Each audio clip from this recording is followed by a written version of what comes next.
a wet, miserable, cold, rainy post-Thanksgiving Day. For the first time, a continuance, a postponement of the East-West High School Football Turkey Day Classic. But your two turkeys, Frank Case and Marvin Walenzik, will be here with guest turkey Pat Carey. And we're going to bring you all of the action today as the first-ranked Central Bucs West Bucs prepare to defend their state title ambitions, their Bucksmont title championship assured. And this team, which has all year come out of the block strong, seldom been challenged, and when challenged has responded like a caged cat, this team has, for the good of this whole area, been regarded and well regarded as a team of superb tacticians, individuals who rely not so much on nuances, but on precision, coaching, and speed. It is a team which has picked the other team's weaknesses and picked it well, and that's a salute to Coach Mike Pettin and each member of his coaching staff. A viable, cohesive, contributing organization. And all of it today will be on the line for that brilliant Buck organization from top to bottom, almost mechanical in their performance this year. They will face a team that is better than its record indicates, that started the year brilliantly, that ate up in a Chamonix team that challenged the Bucs in a scrimmage. That is, in the scrimmage, ate up in the Chamonix. A CB East team that has beaten Souderton, that has a very good defense, and if that defense can find the magic formula to interdict the Buck attack, if they can come off and stop the flow, the questionable offense today, and that's the question, the East offense, that will be a big factor. What the effect of the postponement will be, well, let's get down to Norm Stanley, who's down on the field, and let him show you what it's like close up, and then we'll come back in a moment.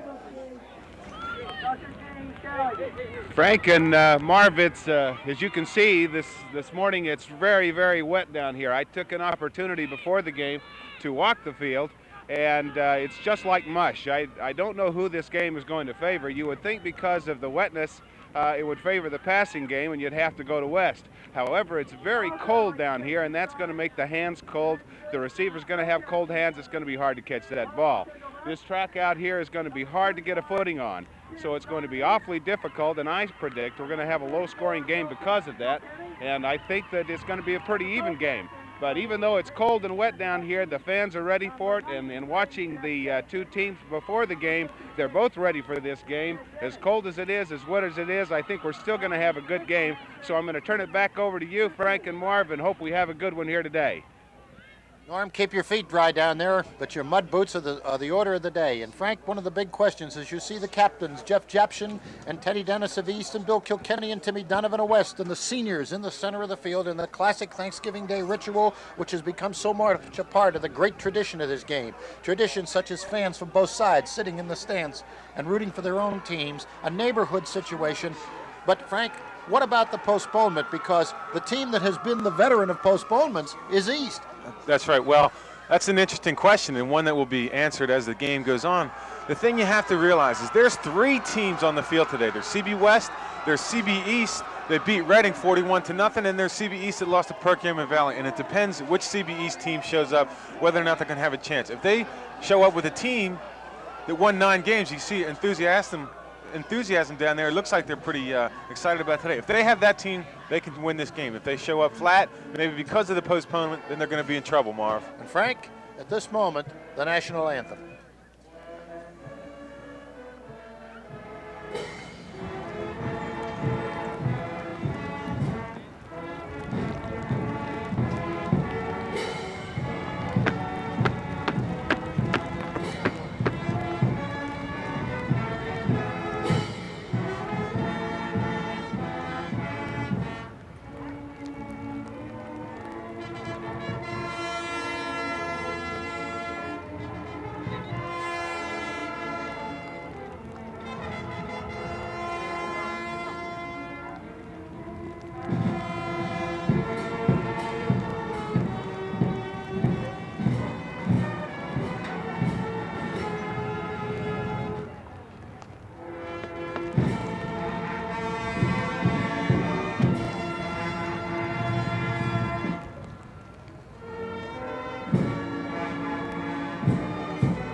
Whether or not, Frank, as the flag flies in the distance, you can see there's not a lot of wind, but there's tremendous amounts of rain and wet.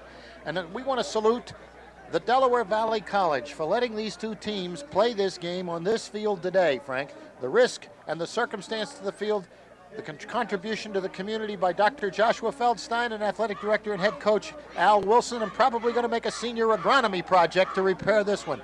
And Frank, we'll take a break.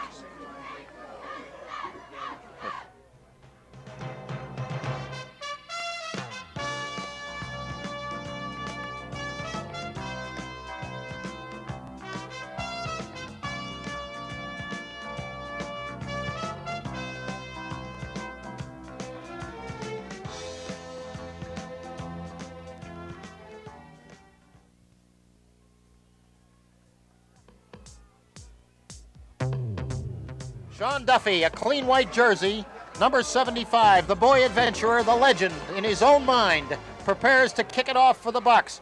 Deep for the Patriots is Bart Sparango, and the whistle sounds, and this one is underway. And Duffy's kick is high, not too deep, comes to the left side, and it's taken in there by Timmy Pattison, and Pattison forks his way across the 30 and up to about the 32-yard line, Frank.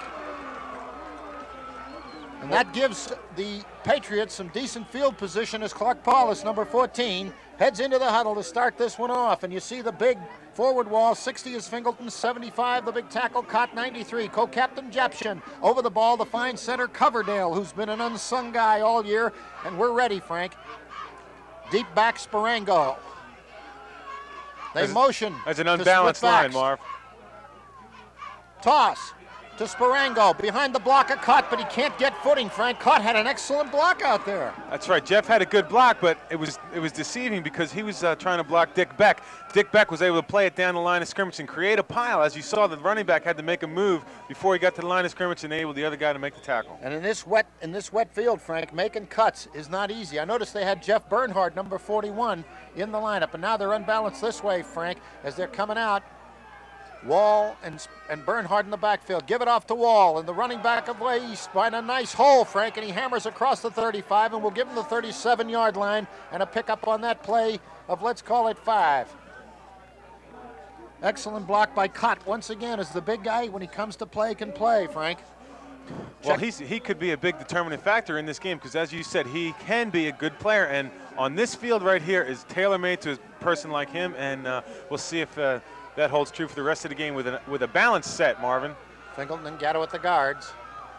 Clark Paulus back to throw. First pass of the day. Has a man. It is over his head and over the head of Timmy Donovan, who was covering. He was looking for Fahey on a straight-up route, Frank. That was an odd kind of pattern right there. There were two receivers in the same lane, and I don't know if it was a broken play or what, but apparently they got too close together on their routes. Sometimes with a muddy field, they'll shorten their routes up. I think also, Frank, I remember they were looking for one of those receivers to break to the sideline because Donovan was sandwiched. Right. And only their presence. And back to boot it is Teddy Frisch. The big tight end, and back, of course, will be Tim Donovan, returner extraordinaire for West. The first kick of the day as West is held. No pressure on. Kick is away. It's a bounding kick coming to Donovan. Slow in the mud. Donovan picks it up. Starts to go to the opposite side of the field. And he is hit and brought down, Frank, almost in his tracks. And the guy who makes the tackle is Robbie Cronin, number 22 of the Patriots. And on this wet field, it's tough to maneuver. He should have just let that ball go. If you're going to let the ball bounce on a day like today, you just got to let it go and not look for any heroics. However, you should never let the ball bounce when you're fielding a punt. With the exception of it inside the 10-yard line, you're going to lose yardage every time, Marv. East defense of Japshin and Ted Dennis at the ends. Middle guard is Dortone. Tackles are Knorr and Schultz.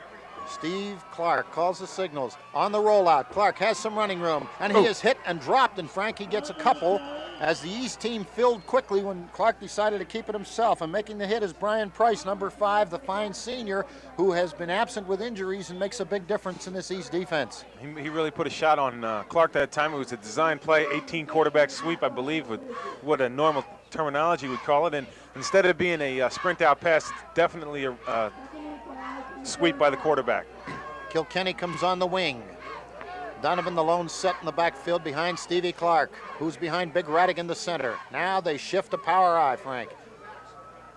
Draw to Donovan. He tries to break it, and they're all over him. As the charge is led, Japshin read it, coming from the backside was Schilt. And Frank, on a wet day like this, the footing is going to affect the execution, but the defensive capacity of the defensive lineman to shed blocks and move out is going to be an advantage. Well, I think in order to try and take advantage of the wet field, Mike Pettin has thrown a new formation, and as he's came out unbalanced, West came out with the formation, the guards extremely wide split, a fullback and a halfback in those holes. Maybe you'll see it again, and you can understand what we mean. Got Bill Clark on an end, Frank, on a 3rd down and about 5.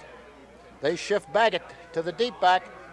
Back goes Clark, draw again, running the football out in the open, running down the sideline. On his way is Donovan, and he's finally dragged down by Brian Price as he crossed the 40 and gets to the 38 of East. And they came draw again, Frank, and they sandwiched the linebacker got caught inside. Well, it was as you said, it was a draw play right there, and he got an extra block in the backfield, was able to sprint down the sideline. Mike Radigan is a center for CB West, and at the guards we're going to have Caparo and Chris Groves. Or Dick Beck is in there also, and the offensive lineman for CB is number 64, Ken Button. Ball rests at the 39-yard line. 1st and 10 West. Early in the first quarter, they have a big play from Donovan. They give it off this time to number 34, the big fullback, and he hammers ahead. That's Kilkenny, and brought down. And my by mic Eric. breaks. Your mic does not work. My mic just slipped, Frank, but it's back again. It's the foot gain of just a yard for Kilkenny as he ran the power off the right side. And Frank, if tendencies showed this year, the Bucs each time that they have run that play have come back with either draw or toss to the opposite or wide side. They've come with the big play on the next play. Let's see how that works now. 2nd and 9. 7:55 to play in a scoreless first quarter. West and East in the Classic. Toss to Donovan, has running room, and then he is hit and brought down as he comes across the 35-yard line, Frank, and gets to about the 33. The man on the tackle is Cronin, the corner coming up to make the fill. Also the transfer, Mark Gatto on the tackle. Gatto has played very good football all year long for the Patriots and has been a very welcome addition. Let's see what the Bucs have now. They got a 3rd, and we'll call it a long 3. You watch Dick Beck. I bet where Dick goes, so will the ball. Let's see. He's playing right guard. Toss to Donovan, sweeping. Oh. He is met, and down he goes. As Frank, they read that one. They're not concerned about any fake action, and Eric Knorr, the big tackle on the left side, shed his block and came right outside and made a head-on stick. And if Knorr, as you remember 2 years ago, Frank, with the fine play of Greg LaGreca, so many times penetrated and made hits in the backfield, and that created problems. And the guy who's been filling and coming from the corner all day long is Cronin. And we have a timeout here with 6:54 to play, no score in the football game, and Mike Pettin's coming out on a 4th and very important, Frank. Right, this will be an interesting down right here because it's almost too long to run for it, so you might have to throw the ball if you're going to go for it in this situation. Now, I think here comes a punting team. I think that if West does choose to throw the ball, I think they're going to do it earlier. Obviously, the later the game gets, the sloppier the conditions.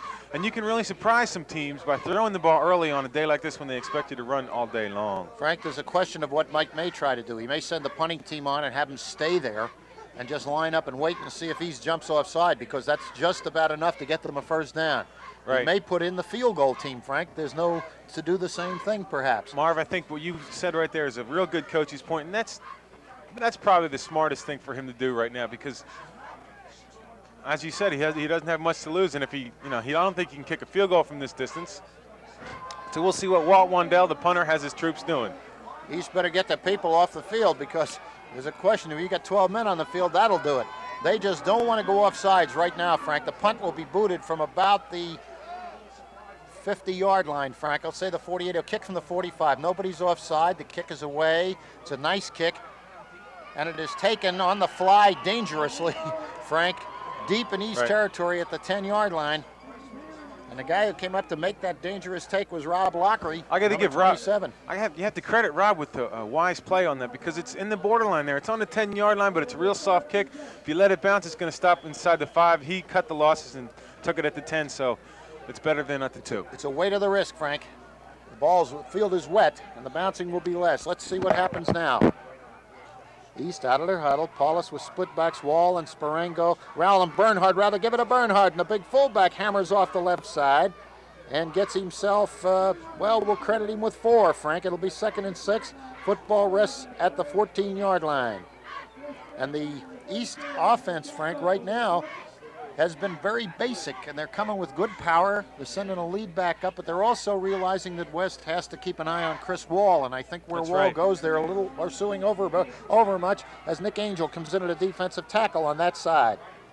Give it off to Wall. Wall has a little bit of running room and gets across the 15. Let's give him the 16-yard line. Dick Beck brought him down at the 16. With good help from Radigan, Frank. Beck already looks like a gigantic mud ball down there, which shows you the level of action, Frank. Dick is in on it all. Mike Fahey comes into the football game across the way for East. Number 44. East with a 3rd and we'll call it 4 at the 16-yard line.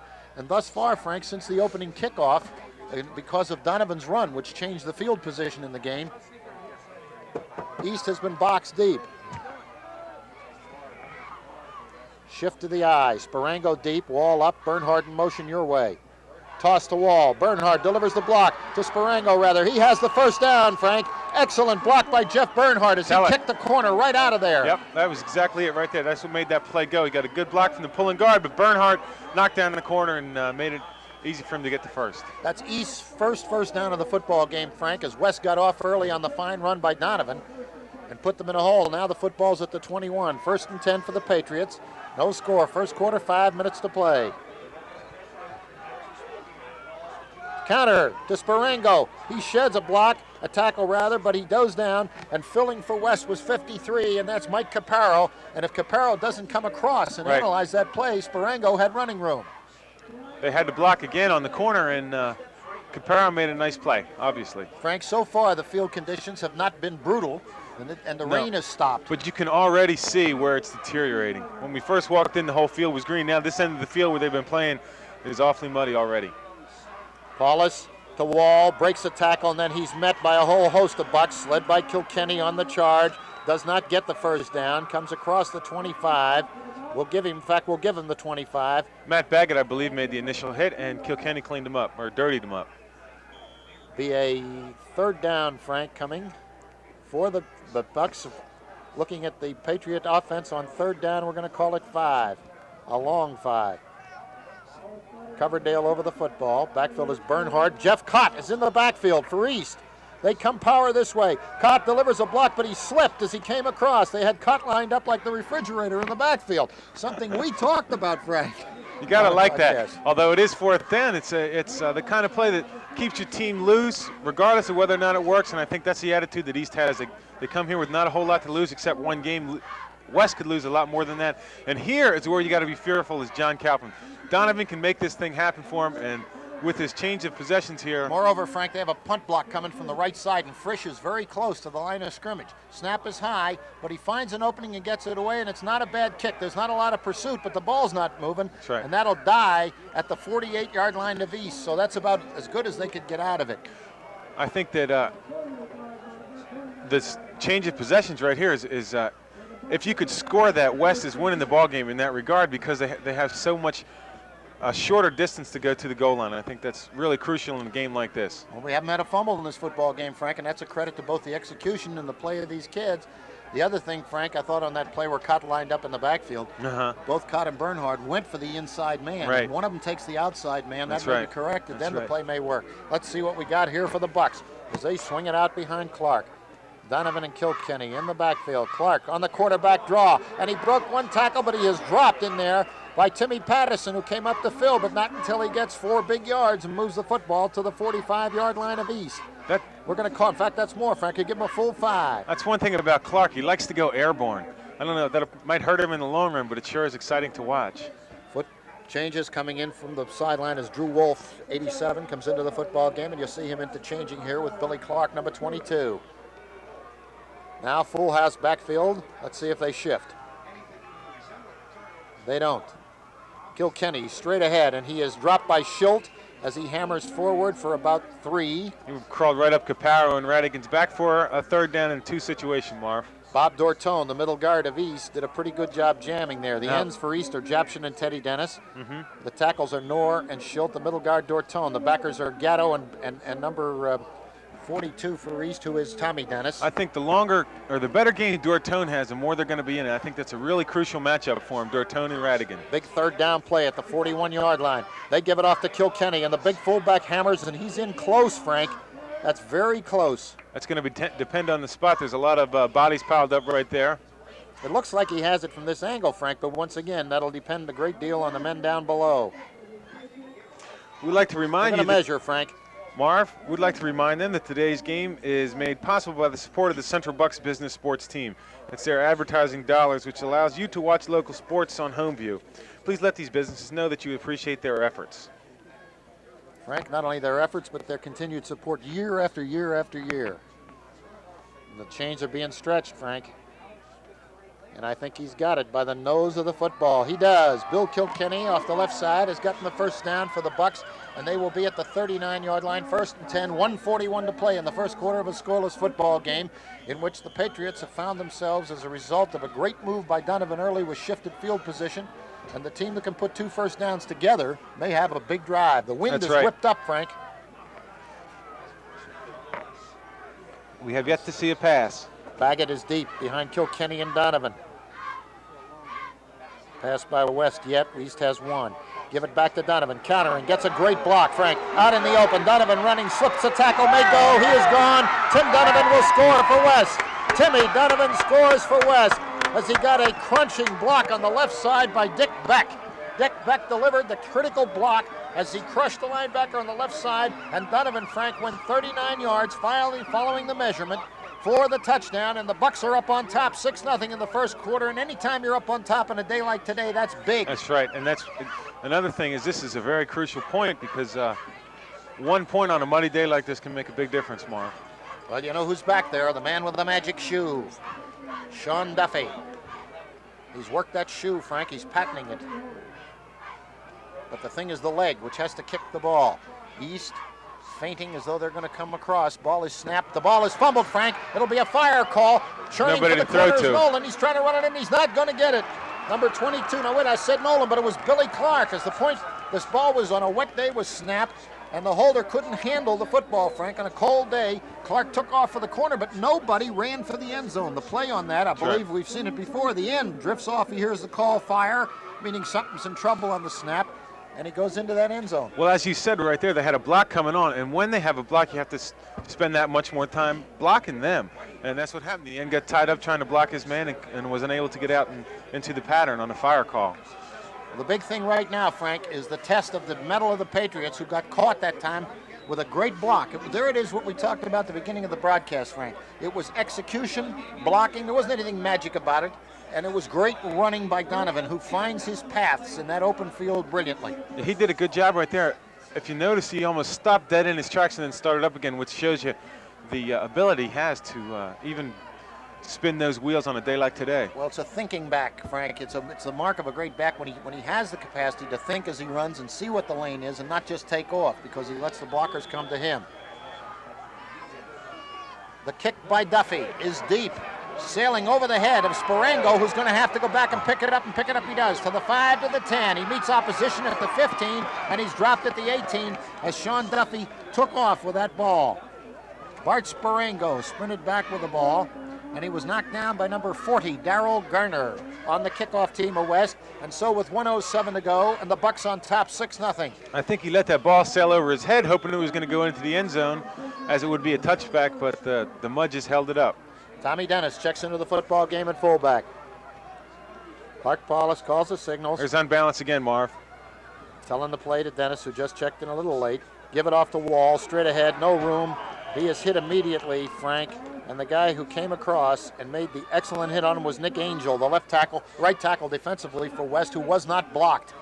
And so the football shows no gain for Chris Wall, coming power right. And a play being sent in with Brian Price from the sideline. Also coming into the ball game is Joe Moores, number 31. As he shuttles some plays in, Tommy Dennis comes out of the ball game. 27, 26, 25. In this, the first quarter, 6-0. The Bucs on top of the Patriots. To the flank, Sparango to the flank, Moores, double flanker.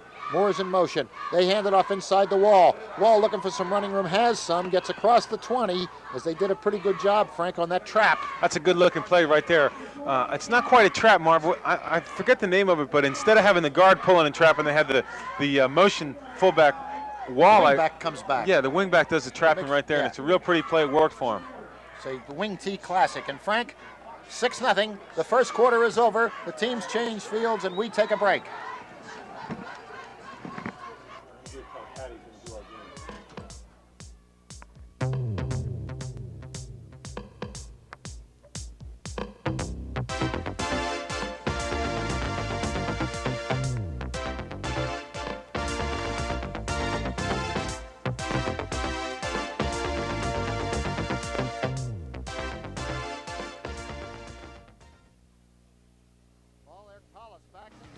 Has a man but doesn't get it to him. He had a man wide open, Fahey. As Fahey came off the tight end position, Frank, and they had good that time. They worked the pattern that they didn't work before. He had him too. It was the first pass of the game by either team, and no, the second. Wallace threw one down here when we thought that That's this right. same route Early was run down. wrong. This time it was run right, but he doesn't get the ball there. So it'll be 4th down, and East will be punting the football. And Tim Donovan will be deep, and back in a punt formation was Teddy Frisch, the big tight end of East who does their punting. Let's see if West comes after him. Last time the snap was high, this time it's fine. He gets it away. It's a good kick, driving Donovan back to the 45. Donovan heads for the sideline, looking for a chance to get outside, but he is hit and brought down across the field in the mud at the 46-yard line. Jeff Japshin. Jeff Japshin, the big tight end and captain of Central Bucs East, did a great job. And if you take a look at Japshin, he cannot see. He is a mud ball. I imagine Donovan is too, because he was on the bottom. But the ball, Frank, will rest at across the 50 at the 48-yard line of the Patriots. I hope they can get a shot of that. He really is blinded in the mud, in the blood, in the beer. So the Bucs with a 6-0 lead at the 11:45 mark of the first half. We're in the second quarter of this football game. The Bucs on a 39-yard great run by Donovan. Donovan looks just as bad on the other sideline, Marv. There's a referee's timeout for Jeff Japshin to clear out his eyes, I can imagine. Yeah, he's got a towel. They're bringing it out down there, Frank. That's what you see going on in the center of your field where the official is standing with the manager and Japshin, because he came into the mud, but he made an excellent play.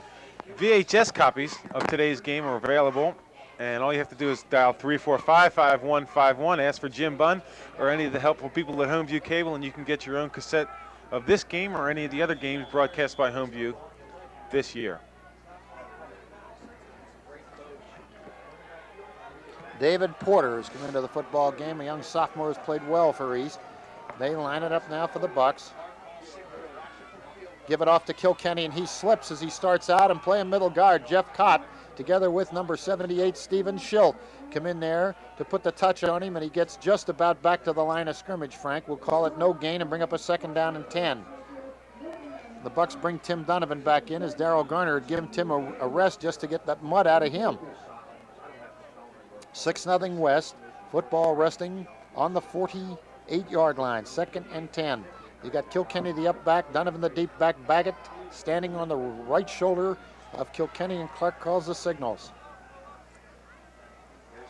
To Donovan, sweeping, breaks a tackle, and then he is hit and brought down by number 42, Tommy Dennis, coming from his linebacker position to read it, but not until he gains, well, we'll call it 3 yards, Frank. Move the football down to the 45 and bring up a 3rd down and 7. That's a real nice charge by the offensive line of the Bucs, coming off very low, and the lower you come off on a day like this, the better your leverage, and consequently the better your blocking. Messenger man is Bill Clark coming into the huddle. You got Cott in the middle. Noren Schilt the tackles, Japshin and Teddy Dennis the ends. Gatto and Tommy Dennis are at the linebackers, with Price, Cronin, Porter, and Pattison the secondary. Clark rolling, draw, gives it off. This time running the football is Baggett, and he is no place as Eric Knorr slammed in from one side to jar him, and Jeff Cott read his block well, and Cott has twice now made a difference, Frank, in this muddy field. The big guy who weighs 275 or 280 is hurting, and on the sidelines, that's a big up for the Patriots. He's a good player. He's probably playing the best game of his career right now, and it has a lot to do with the field because he gets going one direction, and it's hard to head him off with the pass. Standing deeper, Sparango and Price, and back to punt it is Walt Wandel. 9:39 and counting, 6-0. Patriots lining up. Will they come after it or will they try to hold? No, they're holding. Kick is away. It spins to Sparango. He picks it up and then he is met and dropped as he had some indecision down there. And Darrell Garner, again, number 40 of the Bucs, was down there to make the hit, and the football will rest at the 20-yard line, and that's actually decent field position, Frank, in this kind of a day. Yeah, well, so far it's been a game just of that field position, and West is winning 6-0, but as far as the whole scheme of things going, they're winning by more than that because of the field position. Well, let's see what the Patriots do at this point, Frank. Well, they're coming out unbalanced, and so far that has not worked for them. Give it off to Wall. Wall running hard, gets a decent block in there from Tommy Dennis and hammers his way up to the 25-yard line. That's 5 yards, Frank. Caparo and Baggett had to make the tackle. Now, that's one thing you do as a coach is when you go with the unbalance, of course, they expect you to go to the heavy side of the line. You run back to the short side of the line and hope to catch a nap, and they did. Apparently, they got a 5-yard gain on first down. Jeff Bernhard, the fine fullback, back from an early season injury, is giving him a good ball game today. And you got Bernhard and Wall. Bernhard lining up on the outside. They drop Japshin off and move him in motion. West shifts to adjust. Toss to Wall. And they've taken too much time, Frank, as Bernhard was somewhat confused on the side he was lining up to. Well, East is pointing to West, and apparently it's going to be that Maybe way. it is. Frank, I misread that, and I'm going to do that again. West, apparently, in their anxiety to make the shift, may have encroached. Right. I think that's what happened. They went to a Y off. The tight end is a Y. They bring him off the line of scrimmage. And when he's on the line of scrimmage and steps back a yard, that's, you know, if you're down on the inside of the line, you can construe that as motion, and I think that's what happened. Okay. Perfectly legal by East and smart, too. A foot, Frank. Now, here's a play where down. you might look for a pass, Marv. It's second down and about a foot. Perfect situation for a play pass. Sparango comes wide to this side, and he's picked up on coverage by Steve Clark. Bucs in a 50 front. No, they sneak it with Paulus carrying the football, and Paulus has the first down behind an excellent block by Eddie Coverdale, who really fired out and took on the Buck nose guard and rammed him back about 3. He really got under him. So 1st and 10 for the Patriots at the 33-yard line of the Patriots, Frank. 8 minutes to play in this, the first quarter. 6-0 Central Bucs West leading the Patriots of Central Bucs East in what's been, for this kind of a day, Frank, an interesting and tight and hard-fought game. Paulus calls the signals. Wing is Moores. Paulus to Wall. Wall trying to find running room, gets no places. Penetrating for the Bucs was 40, Darrell Garner, and number 32, Chris Westcott. And both of them had a good charge and beat the blockers. Well, again, it's back to the play we just saw previously, and that was the short side unbalanced play, and they had good success with it on first down before, so they come back with the same play to the other side on first down, and they get 2 yards or perhaps just a yard, Marv. Football at the 35-yard line, 2nd and 9.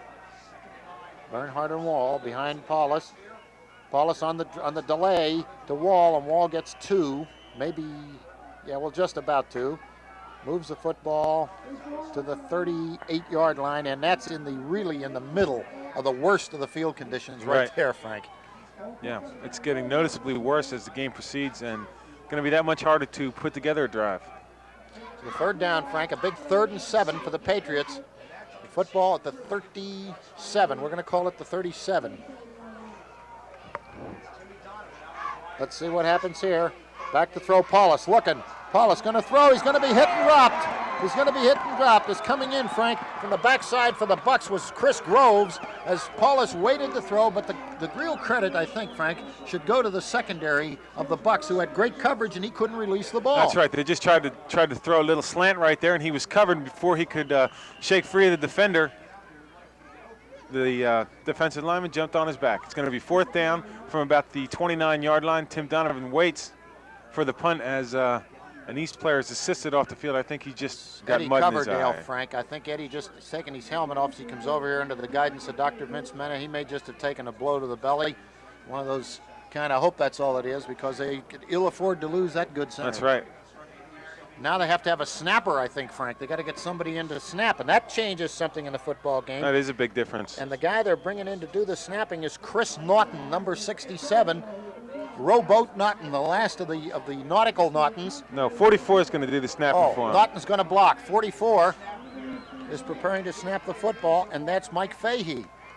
It's a low snap, but West wasn't coming, and he got it away, and it's a spinning, twisting kick. Donovan at the 40, 45. Donovan slips and goes down at the 47-yard line as he attempted to make the outside cut, and I think he's got away with one, Frank. Hey, that was a good exchange right there. They're back in their own end of the field, and that was about a 30-some-odd yard kick. Plus, they did without their usual snapper cover down. West, next time, I think you can look for, if that's the case, for West to come. So at the 5:56 mark, the football resting at the 46-yard line. West is in possession, and they'd like to put a drive on and get at least a 3, maybe a bigger score, to seal up before the half. 4-man front.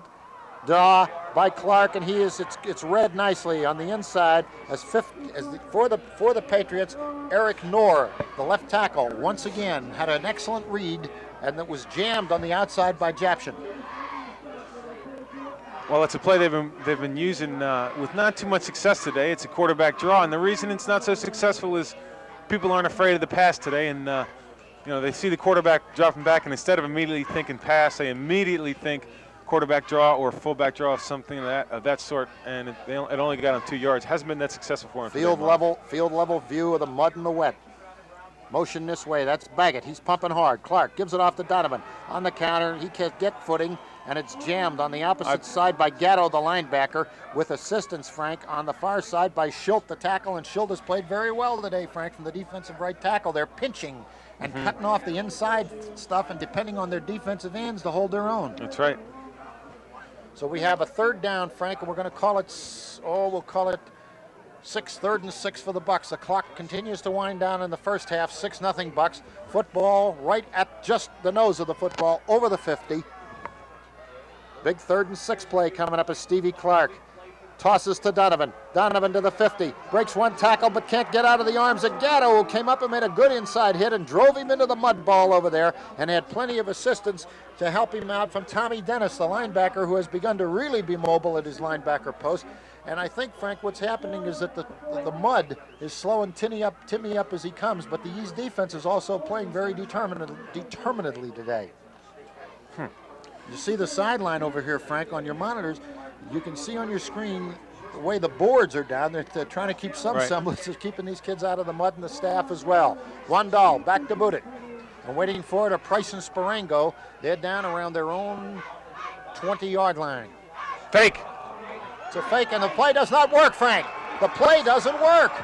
East came up with a football. Looked like a fumble. No, number 56, Teddy Dennis, huh? I think what happened, believe it or not, I've never seen it happen before, but I think the center just lost the handle on it before he ever made the snap. The ball got stuck in the mud. I think you're absolutely right. It's a weird. That'll have to get down, Frank, in our album of the all-time weirdest plays. He started to draw his hands back, and he did, and the point of the ball stuck in the ground, and it's going to be East 1st down on their 49-yard best field position of the day. 49-yard line for East. Motion this way, comes Bernhard. The toss to Sparango. He reads it nicely and gets good yardage, Frank. He did. He read it very, very well as he cut back. He was hit by Kilkenny near the line of scrimmage, but he was able to buck underneath him, and Bill was trying to hit him a little bit too hard, raised up on him, and Sparango dove underneath him for about 3.5 yards. Okay, well, we'll make it an even 3. All right. 2nd and 7, Frank. 2nd down, 7. Football at the 47-yard line of the Bucs, and that's the first time today that East has been in Buck territory after that unusual play on that center snap. Paulus back to throw. Paulus throws the football, and it is complete, Frank, for a 1st down at the 39-yard line as Clark Paulus completes the first pass of the day. Well, as we were saying, the field conditions make it such that your offense doesn't have to be as effective to win. 1 or 2 breaks, as we had right there, that was 1 turnover. You get a turnover that can enable your offense to score the points it needs to win the game, and at this point all they need is 1 touchdown. There's an official timeout, Frank, and they haven't stopped the clock. They have not stopped the clock, Frank. The official had been signaling for a timeout for almost 10 seconds, and the clock continued to run. The clock's at 2:28. The official apparently, Frank, you see him on the sideline talking to John Calpin. There's something that he wants. Yeah, he was asking for a towel.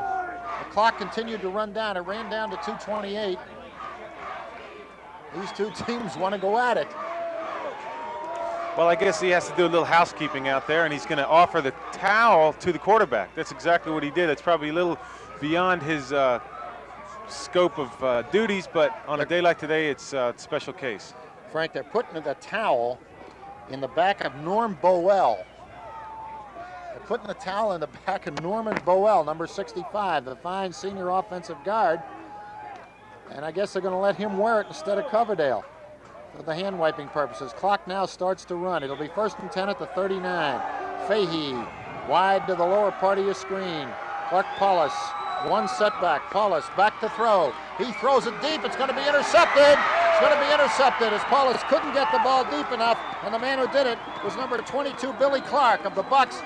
And on that play, Frank, if he had been able to launch that football, right, Fahey was behind Clark. Well, I think, and with all due respect, the reason Fahey was behind Clark was that he immediately saw that it was going to be an underthrown ball. I think he did have him covered, in my opinion. Frank, he had an up receiver. He was deciding whether to move on the up receiver. There was a coverage breakdown. The linebacker didn't pick the flat. Well, anyways, we got to give a lot of respect to the defensive lineman who draped himself over Paulus because he was the one that made him throw short. Let's see what happens here now. Under 2 minutes and counting. Unbalanced.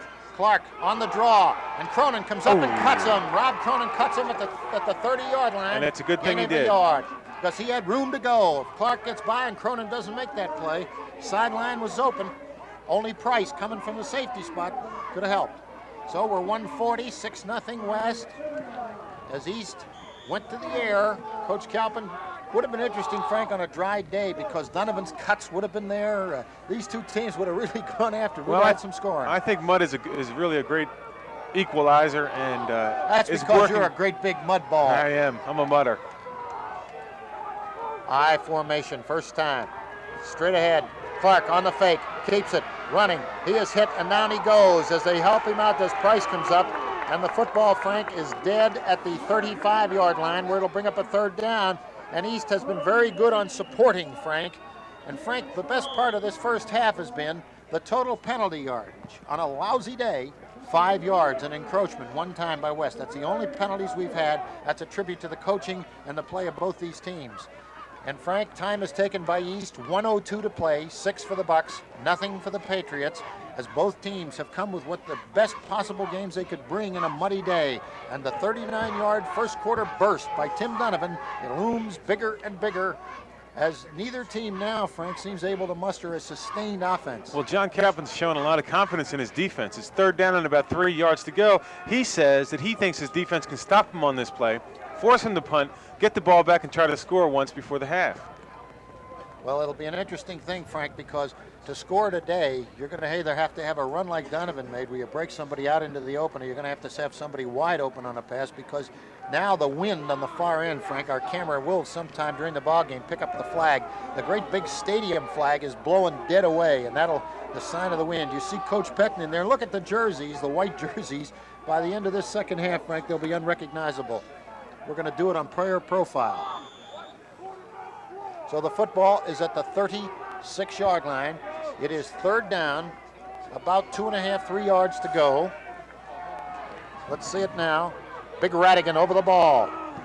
Clark, long count. Clark back to throw, rolls out, and he is hit and brought down by Eric Knorr on a positively superb defensive play by Eric Knorr, who just handled the Buck blocker like he wasn't there. And Frank, this East team, when they want to play defense, show you they can because nobody has handled the front line of the Bucs like this year. He tried to get in the hip pocket of the guard, and what that means is the guard was pulling towards us right now, and what happened is Knorr followed him, got such a good jump on him, he was able to come across the face of the guard, defeat his leverage, and take himself right to the quarterback. Great play, 4th down and 5.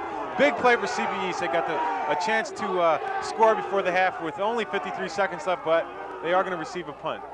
Now, Frank, in this timeout, which Mike Petten has taken, I suspect what Mike is doing in there is checking it off pretty carefully. In the event of a bad snap, this. In the event of this, and see what you got coming because they can sit back, Frank, a little bit at this point. They just don't want to turn it over in close. I think you're probably right. He's going over letter by letter the rules of blocking for the punt team, and because he does anticipate, rightly so, a block by the East squad. You got to watch number 22, Robbie Cronin. I think he's going to be one of the guys, along with number 27. He's going to be one of the guys that sneak up at the end and try to get the block off the. Walt Wandell on your screen, waiting for the snap. Perfect snap from Big Radigan. Almost blocked, Frank. Almost. And the kick squids out of bounds, and it'll be East ball, Frank. It'll be East ball. I think what they ruled, Frank, was the punt blocker got underneath the kicking foot, and the man slipped on his own momentum. He did not make contact with him, and they darn near almost blocked that punt. Yeah, unless he did rule that he touched the ball. He might have even done that. That's possible. He may have, Frank, because he pointed in this direction with his hand. One way or another, East coming with a quick offense. The football at the 49-yard line, 47 seconds to play in the first half, 6-0 the Bucs. And the Buck defense has not been any slouch today either. And the ball is thrown out of bounds by Paulus to stop the clock.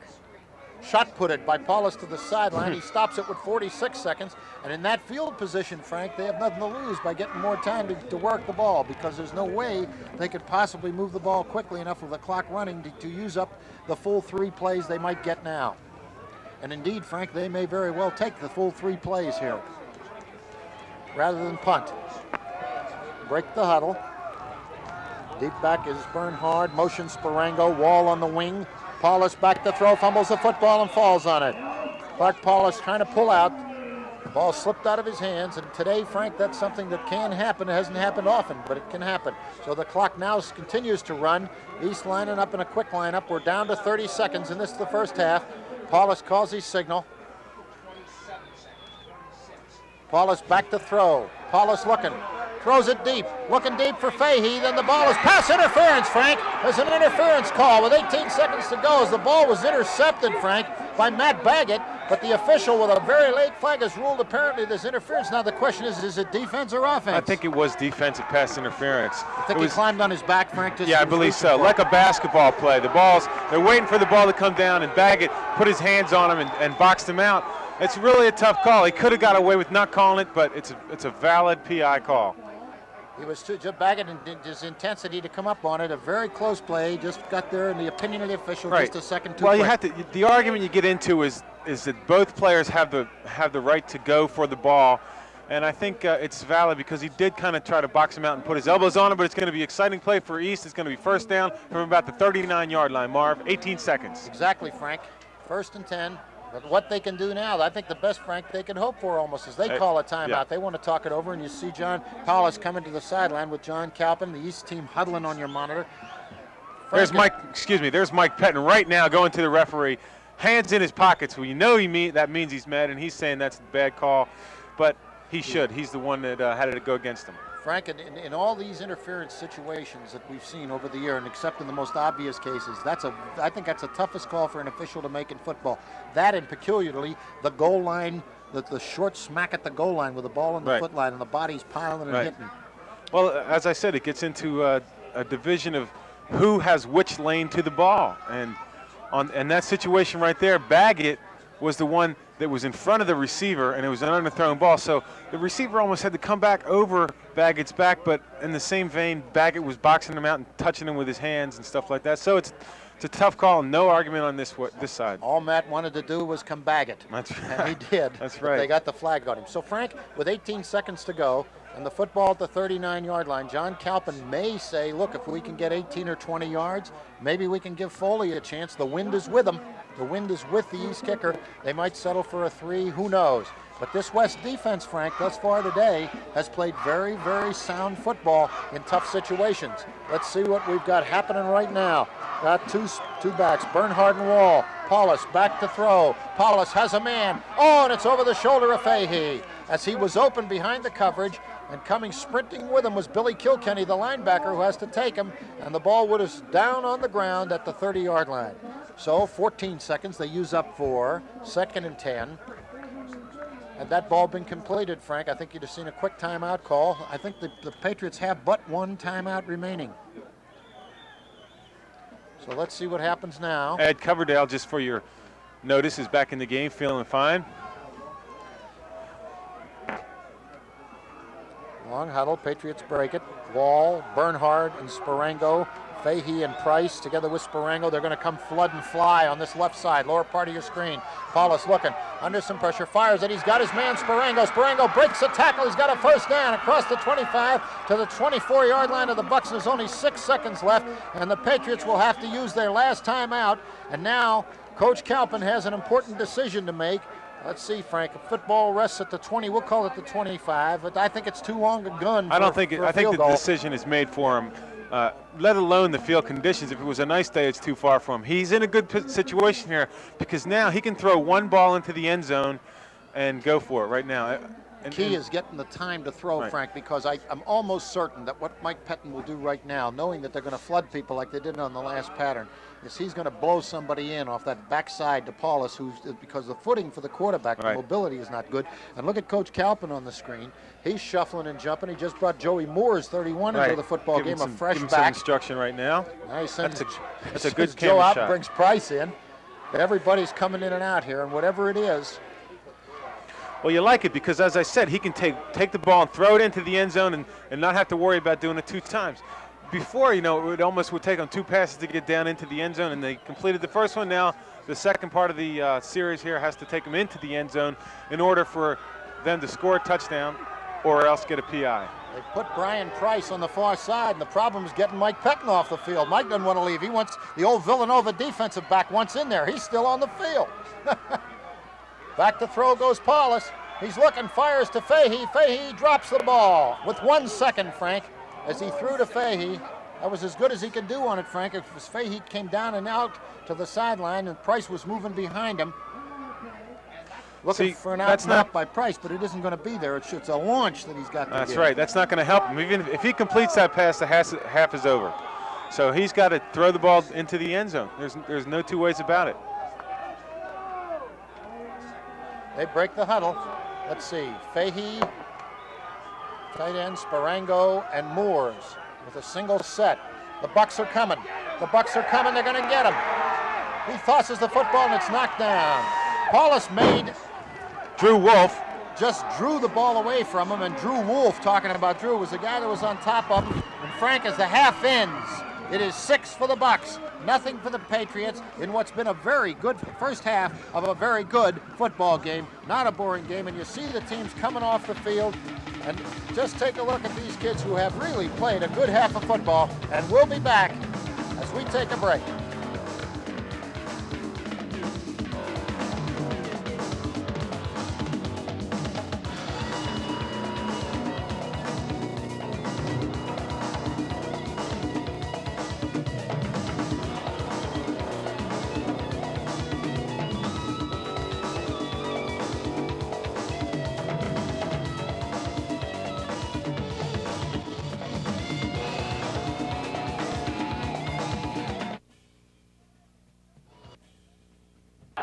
Marvin, Frank, I'm standing out here in this wet Saturday afternoon. The score 6-0 for West. But I'm standing here with Chuck Cotman, who is assistant coach for the Patriots. And I just wanted to ask him a question. It looks like you're still in the game. It's only 6-0. And although it's wet, it's kept you in the game so far against the Bucs. Oh, without a doubt. We feel that we come out the second half. We can hold them on this initial drive, pin them down deep in their territory. We'll be kicking off. That we can make them punt, get a good field position, go in and win this game 7-6 possibly. Well, thanks a lot, Chuck. Appreciate you taking the time. I know you want to get back to the team. Appreciate you coming over. Thank you. Again, the weather certainly hasn't changed. It's still as muddy as it was, and you can see the field out here is just a quagmire now out in the mud. But the defensive East has stood in there pretty well, and again, it's only 6-0. So I'll turn it back over to you, Marvin Frank, upstairs. Norm, we don't envy you down there. I went down at the halftime, and it is absolutely raining much worse than it did before. There's some wind which has come up in the middle of the second quarter. And Frank, in the second half, perhaps what Coach Chuck Cotman uttered would be the desired circumstance for East. They want to get the ball and pin West up, but I'm positive that Coach Mike Pettine at this point is saying, look, we got to take this kickoff and make as good a drive as we've made all year. Frank, how do you see this second half? Well, I see it as an extension of the first half, no different. I think that West is going to go with what was working for him, and that's ground control offense. Just Kilkenny and Donovan. I think maybe, as you said, is a smart player, and he's realized he can't cut as much as he did before. CB West, if you notice, has changed uniforms, and they have a whole brand new set on each one of their players, so that might aid them slightly at the beginning of the half. I think that, as Coach Cotman was saying, you got to be pretty happy with the way things are right now. 6 points is not an insurmountable lead by any stretch.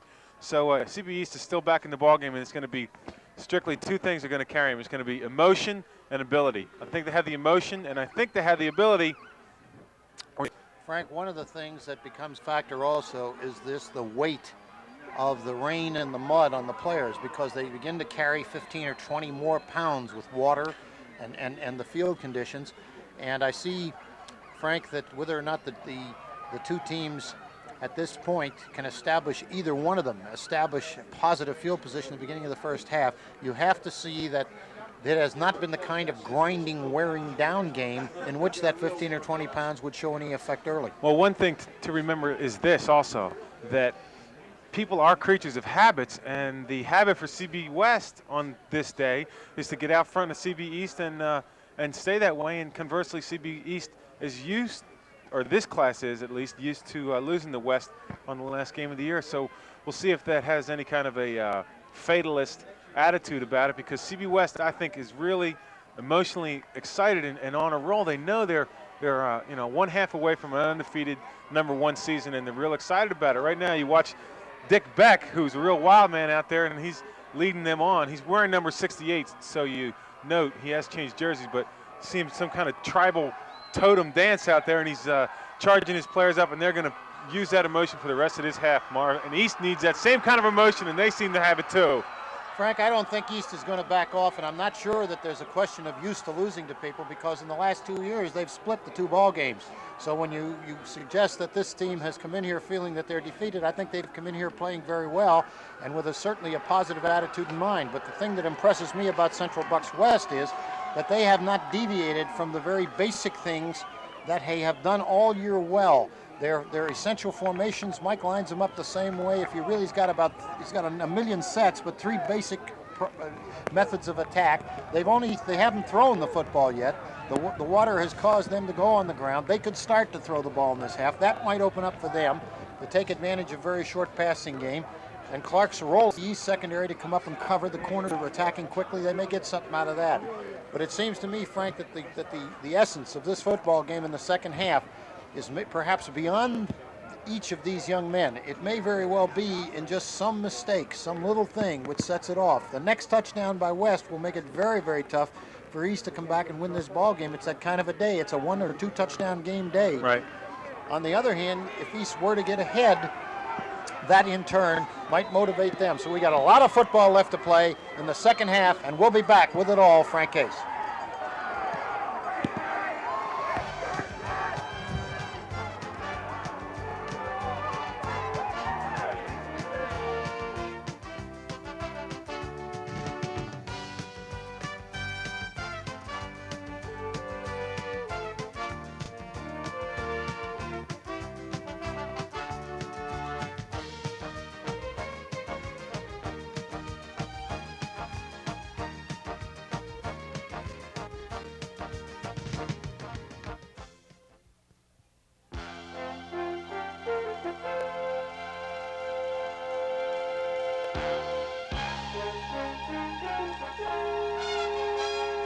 Well, 6-0, and Sean Duffy, as West is elected to kick off, and that's a wise move. They want East to handle the football. Duffy's kick is short to Sparengo. No, it comes to Patterson, 20. Patterson looking for room, gets a block, 25. Fights his way forward on a hard run as Timmy Patterson came up gamely at the 29-yard line, and a lot of credit because he got a good block from Bart Sparengo to give him about an extra 6 yards. Jeff Livesey and Drew Wolf on the tackle and the kickoff. The young sophomore Livesey and Wolf, who's played very well today. And Frank will have to keep checking jerseys because West has some people in different jerseys. That's right. Well, you'll have to bear with us. Strategically, that's an interesting move by Mike Pettin. He had the choice to kick off or receive, and he chose to kick off to follow the same pattern in the first half. Keep him down there in bad field position, unbalanced line by East, Marv. West adjusts. Back to the backside to Wall, and it is a nice move in there by number 54 of West, who is Chris Groves, coming from the outside, and he stops the play for no gain as they came for the short side, Frank, which worked last time, didn't this time, as Groves makes the fine defensive play. Well, I think he stunted to the long side of the line right there and was able to cut back and make the tackle for no gain. Again, unbalanced to this side, Marv. Same way they did in this half. Price is on the wing. Sparango to Wall, looking for running room, and Wall bangs ahead. And he gets a couple of yards, and number 68, Dick Beck, makes the tackle for West. Beck in that New Jersey this time. We'll give him about 3, move the ball to the 33-yard line, bring up a 3rd down and 7 for the Patriots. And the field is absolute. Norm Stanley said this field was a quagmire, Frank, and I'd have to say to him that if that means it's unbelievable that there is no footing. You sink into it about up to your ankle when you step in it. 3rd down, 7 play. Wingbacks are Moores and Wall, or rather Sparango and Wall. Paulus throwing the football, has a man. Sparango has the ball completed. He completes it, and it is a heck of a pass, Frank, on a wet day like this. And the ball rests at the 47-yard line. And Frank, right before the half, we talked about the idea that East could throw the football, that they had receivers open. The thing I like that Paulus did right there, he looked down the middle of the field to Fahey. Fahey was covered, and that drew Baggett over to cover Fahey as he was looking at him. Step back, went to his second receiver, found him for a 1st down, moving into West territory on their own 47. Now he's at the 47 of East, Frank. That's what I meant, moving into West territory. Oh, going on the roll. Almost a fumble. They get it in there to Sparango, and he twists and turns and moves forward with a gutsy run. And he moves forward to the 50. Let's see what happens, Frank. Apparently not, but No. West was hoping it was. It's going to be just this on the other side, Marv. Frank, the ball. You ever seen those desserts? They call them mud pies. They're full of fudge and ice cream. That's what that ball looks like in there. And it's no fault on Clark Paulus or any football player here today if that ball slips as they come breaking out. 2nd down and 6. To Wall. Breaks the tackle and hammers across behind an excellent block by Jeffcott. And Wall works his way to about the 46-yard line of the Bucs. Football at the 46. It'll be 3rd, Frank, and 3. A very long 3. 9:17 to play. 6-0 West. But this drive behind the excellent pass from Paulus to Sparango is changing the field position. I believe we're going to have refrigerator formation, Marv. Jeff Cott's to the left in your backfield. Let's see how they block it, Frank. Give it to Wall. He gets a block from Cott, and he gets very close to the 1st down, Frank. Cott delivered a heck of a block on Drew Wolf. There's an East player. That's Fingleton who's down, Frank. The football, let's see. There's timeout to measure. That's a good-looking play. Jeff Cott was a lead back blocker right there, and he took on the defensive end, knocked him down, and was able to spring a nice hole for the running back. And they're using Mike Brown at an offensive tackle, and I think Coach Calpin's trying to rotate his people a little more. As Tommy Fingleton is the man who was down, and we're waiting for the measurement. We hope Tom is fine.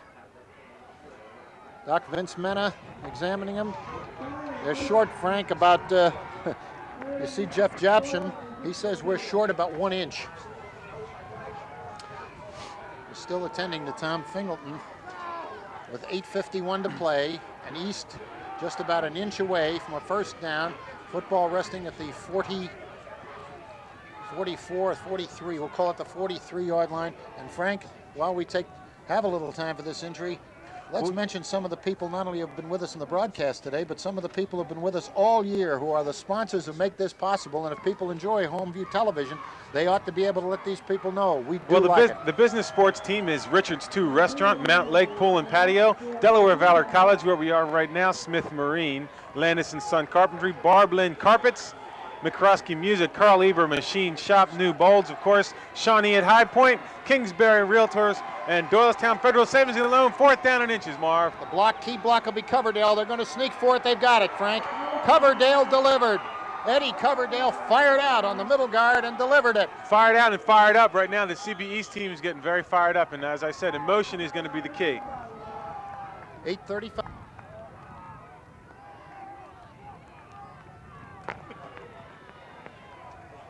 .835 and counting. Ed Coverdale had a real nice block, and he's going to set the line for the Patriots right now. 41-yard line, I formation, Wall the up back. Motion Bernhard. The toss to Sparengo. He hangs on to the football, follows the block, and comes forward. Hugh, as he bangs his way inside the 40 down to the 39, and leading it up for the Patriots was number 50, Mark Gatto, that came forward and delivered the initial block. To give Sparengo credit, because on a tough day, Frank, he ran good. He ran well. Kept his feet and kept driving, and that's not easy. So 2nd and 6, Frank. This is by far the most impressive drive they've put together all day, Marv. To Wall. Big guy bangs across. The 35 is at about the 34, where Billy Kilkenny, doing a good job of shutting the block, fills in, and once again Kilkenny making another good play as he has all year. Fine co-captain, but a good block again by Gatto, who's leading it up through, Frank. So the football is 3rd down at the 35-yard line, and they've got, well, we'll call it 2 to 3 yards to make. The Bucs digging in. Paulus calls the signals. Strong right formation. Paulus hands it to Wall. Wall has running room. Wall has the first down and more as he hammers his way behind. Superb blocking. Really, Frank, an outstanding block again by Jeff Cott, and a great block by the tight end. And they came strong, that formation. The up back led it through well, and they have put the football on the 25-yard line of the Bucs. And this is the best drive of the day by either team on a sustained basis. Well, obviously the momentum has shifted right now. It's going to be a first down from about the 26-yard line for CB East, and they're excited. Balanced line, motion Bernhard, I formation, toss to Sparengo. He runs into Gatto, and he gets only short yardage as Bill Kilkenny sheds the block to come up to put him down. He gets, well, I don't know if he got anything, Frank. Nothing. So it'll be 2nd and 10. Here's where the yardage gets tough right now, down inside the 30-yard line. And I was just going to say, Mike's strategy seemed to have backfired on him, Marv. Well, doesn't yet, because they haven't been hurt yet. They've just been put to the test, and they've met that test many a time. Bucs in a split 5 defense to give it off to Wall. Wall has some running room, Frank, and the blocker Bernhard and the blocker Japshin have made the play there as Wall read that right, Frank. He saw the opening. He did. Well, they got a nice block on Ken Button, the nose guard, I believe. And that enabled them to get that initial 4 yards. 3rd down and 6. Frank, you got a man down for the Bucs. We hope he's not injured, as Dr. Burmeister is out there. In this wet weather, Frank, anything can happen on those situations. Well, that's exactly true. You get your foot planted and it slips out from underneath you, and it's easy to strain or injure severely a tendon or a ligament or something like that, or even pull a muscle. Like, for instance, groin muscles are especially susceptible to this kind of weather because you're planted and all of a sudden your foot slips out to the side and could just really do some damage to one of your. Frank, they got 6 yards to make here on 3rd down, and the football is resting at the 20. We're going to mark it at the 21-yard line. We're actually going to call it 7, 3rd and 7. They've actually, for a first down, have got to get to the 15-yard line. That'll be what they'll have to do. And coming into the ball game for the Bucs is Doug Mims, number 80, if that is him. We can't verify the jerseys, so if somebody's in the game or not in the game, I hope the fans will bear with us, because his jersey switch has made it tough for us to speak accurately about who's there. We have 5:58 in the 3rd quarter remaining, 6-0 the Bucs. The Patriots have taken the opening kickoff as West elected to give it the football, hoping to cause them to be jammed up inside. And Frank, I don't like the amount of time they're taking with a young man who's down. I hope this is nothing serious. We'd like to remind you that Central Bucs West class of 1976 is planning its 10th year reunion. And for any information, please call 828-4548 for the Central Bucs West class of 76 10th year reunion. Frank, down on the field, Norm Stanley has a report. Norm, what's up? We've got a couple injuries, one on the east side, but it looks like Mr. Fingleton is back in, and it looks like he's got a knee injury. I'll go on the west side, Frank and Marv, to check and see what that injury is, see how extensive it is, and I'll be back to you as soon as I have some word. Back to you. Let's hope it's very good word, Norm.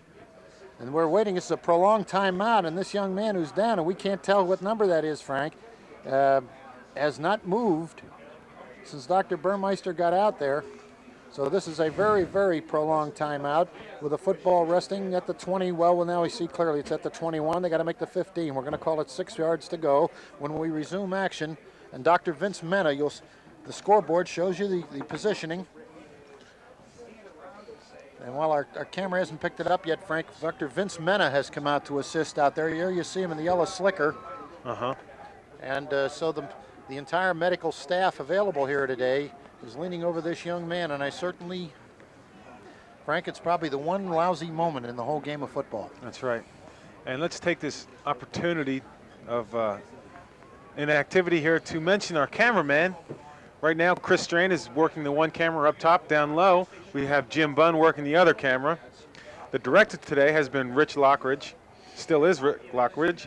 Jeff Tyndall is on the audio, and Bob McMahon is running the graphics machine. And the production assistant is Tom Brunt. And thanks to their assistance, along with the Central Bucs Business Sports team, we've been able to bring you some games. Daryl Garner is the player who is now coming to his senses, and they're trying to help him up. Hopefully he's going to be all right. He's built low to the ground. He shouldn't be too badly off. Daryl is walking off under his own power, Frank, and we're delighted to see that. And we wish him only the best. He'll be back in here and play before this one's over. If he's done for the day, he'll have other days. And here comes back to action, 5:58, 6-0 the Bucs. Football at the 21, a wall the up back. Motion Bernhard to the lower part of your screen. Paulus on the toss to Sparango, looking for the block of Wall. Sparango behind an excellent block by Mark Gatto coming across, and Gatto cut down Steve Clark, the fill man, and he gets down to about the 17-yard line. It's going to be a 4th down and 2, and this may be the primordial play of this football game, Frank. This is the essence of it. And again, they're going to go with the refrigerator backfield. Put Jeff Cott someplace in the backfield, and Clark Paulus is calling the play. And watch Jeff Cott. He'll probably be your key. Let's see as they break the huddle. Sure enough, Cott is in the backfield. Paulus to Wall, behind the block of Cott. Wall spinning and driving, and Wall with a great effort, Frank. I think he got it. Second effort got it for him, I believe. Yes, sir. Wall delivered. That ball is marked tightly, but Frank, I think the ball's nose is on the line. Tommy Fingleton's in pain. No, I'm sorry. That's not Tommy. I hate to put that on him. Mark Gatto. Mark Gatto, who's playing a great game. Jeff Jaption says this is a 1st down, and Frank, from the angle, the chain was short of the 15. That is on the east side of the west side of the 15. The ball is on the east side of the 15, the offensive side, and that should be a 1st and 10. But credit Chris Wall with some great hard running, and it is a 1st down as Wall with second effort did it, and Fingleton comes out of the ball game, Frank. I mean Gatto. Mark Gatto came out. He has some kind of a leg Gatto? injury. 1st down and 10 on about the 15-yard line, Marv. They break the huddle as the refrigerator caught. Paulus calling signals. Paulus hands it off to Wall. Wall slipped. There was a hole, Frank, but not a big one. Clark had it red. Kilkenny had it red. And Big Mike Radigan in the middle was the man who jammed it. But Chris Wall slipped. He gets nothing. It's 2nd and 10 at the 15-yard line. 4:37 to play. You can be sure, no question about it, that this is cracks in here. This is why coaches get paid a lot of money. You know there's some potential ulcers being bred right now on the sidelines for the coaches because it's 2nd down and 10 on the 15 again, Marv. Balance line, power eye. They give it to Wall. He follows a block on a great play. Stunting in was 68 Dick Beck. Dick Beck stunted from the backside into the play. He was just able to get his hand out and trip him up on the ankle, and as you said, on a day like today, that's all you need is a little bit to throw you off balance, and it's going to be a passing situation probably inside the 20. Football is at the 12, is at the 13-yard line. 13, 3:55 to play, and this is the 3rd quarter. West 6 and East nothing. And East comes out power eye again. Paulus with the ball, faking. Paulus looking. Paulus is being pressured. He throws the football, and it is almost intercepted. It is almost intercepted as Billy Clark had his hands on the football. Paulus was trying, I think, to hit Jeff Jaption, who was behind the secondary, but didn't launch the ball far enough. Had he floated the ball, it might have been there. Well, as you said, Clark and Caparo converged on the ball, knocked it out of each other's hands, or it would have been an interception. That's a really tough play because 6 more inches on that ball, and you're throwing to Jaption, and you got to throw the ball in that situation right there. It's either that or... Yeah, he's got to give that an extra launch. But who can criticize anybody today, Frank? Because the footing is terrible. He gets pressure from the backside by West. The West defensive line makes things happen. They force him to throw it maybe a step sooner than he wants to. He had a lot of pressure on him, and he did a good job just getting it off close to his target. That's the movement and counter movement, Frank, which makes this game, this masterpiece of the interplay of the players, what it is. Now, Frank, the football is down there in the mud, and while we have timeout, let's get down to Norm Stanley. Frank and Marv, I was just over on the west side checking on Daryl Garner, number 40, who was injured on that last play. The doctor there told me that he had been knocked unconscious, but that he is all right now, and he's sitting up, and they're watching him closely, but I doubt very seriously whether he'll be back into the game. Beside me, I have the East doctor, Dr. Mahana, who was with the East Patriots all season long, and I guess we got to go back to the game. Maybe we can get to the doctor later on. Back to you. Frank, it's 4th down. It's 4th and 8. The ball at the 13-yard line.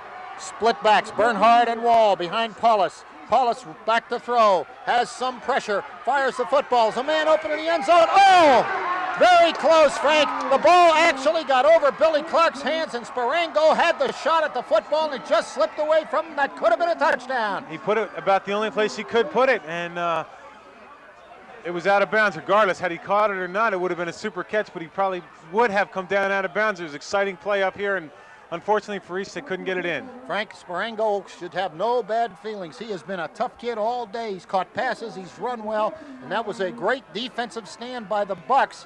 But it was a poor defensive series, a great stand finally, but it was right. a 4-minute and 20-second drive by the Patriots, and that's something you don't see often against the Bucs. 3:40 to play, so this is the first play of the third quarter, and Kilkenny hammers straight ahead behind Power.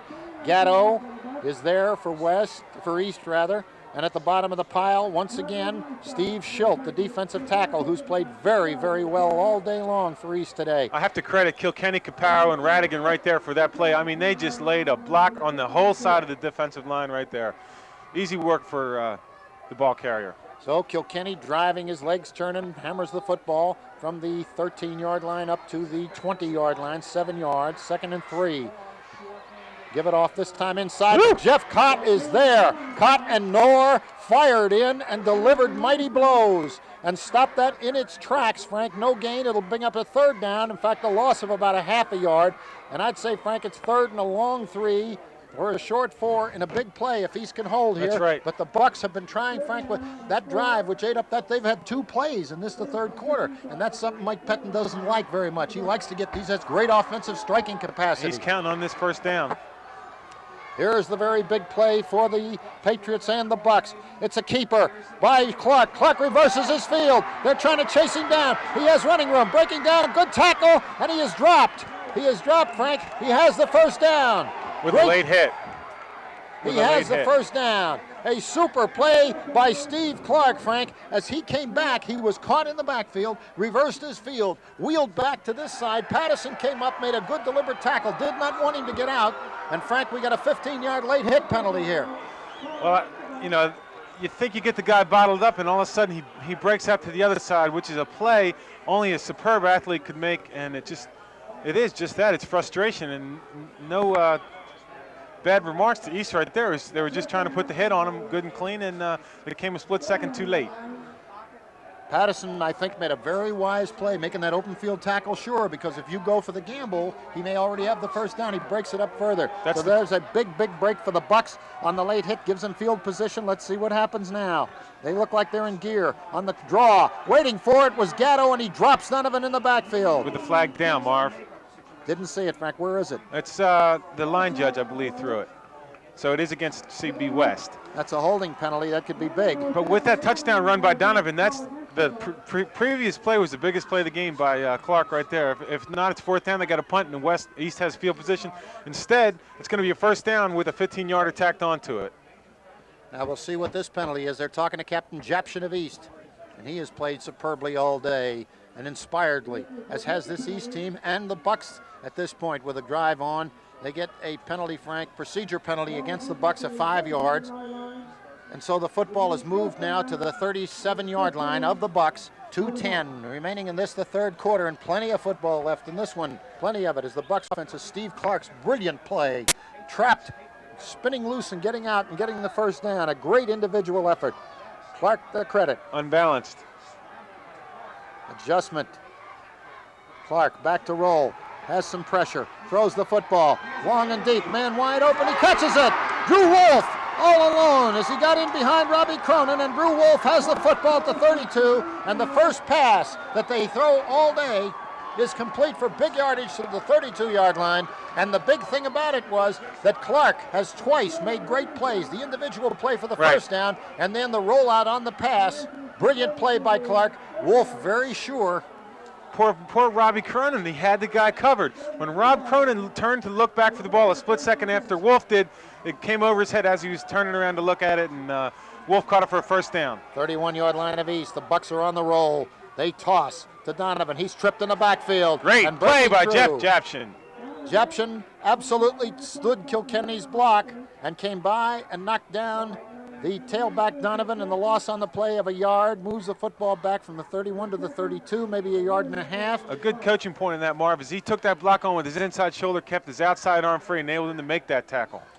And also, Frankie had excellent foot movement. He had that inside foot lowered into That's Kilkenny. Right. That's exactly right. Inside foot up, outside arm free. Mike Pettin says, and the Bucs say, take a timeout. And Frank, with that timeout, once again, we want to thank the people who have all year long sponsored this football for us, and they are. Frank, and I'd like to let everybody remember, if you go in to see these people, let them know you like sports on Home Vue. It doesn't hurt us to be back again, and it doesn't hurt them to think that their efforts are appreciated. Doylestown Federal Savings and Loan, put it away and let it grow. Kingsbury Realtors, one of the great real true sports fans, a man who honors both East and West in all sports, and a great guy and a superb organization. Shawnee and High Point, a social high point. Newbolds, Carl Heber Machine Shop, where precision, Frank, is the best bet. Newbolds again, Frank, where your growth and the attention to your stock and your money is primate. McCroskey Music, the sound of good things. Barb Lynn Carpets, they can cover anything you have with quality. Landis and Son Carpentry for the job that's too big for others. Smith Marine when you want to sail smoothly. Mountain Lake Patio and Pool and Patio, just the best in the business in what they sell. Richard's Restaurants 1 and 2 for great seafood and dining, and Delaware Valley College, Frank, one of the great fine institutions that we're all credited to have and privileged to have in this area. And we're thankful to them and for the courtesies extended to us today. And now second down at the 32-yard line.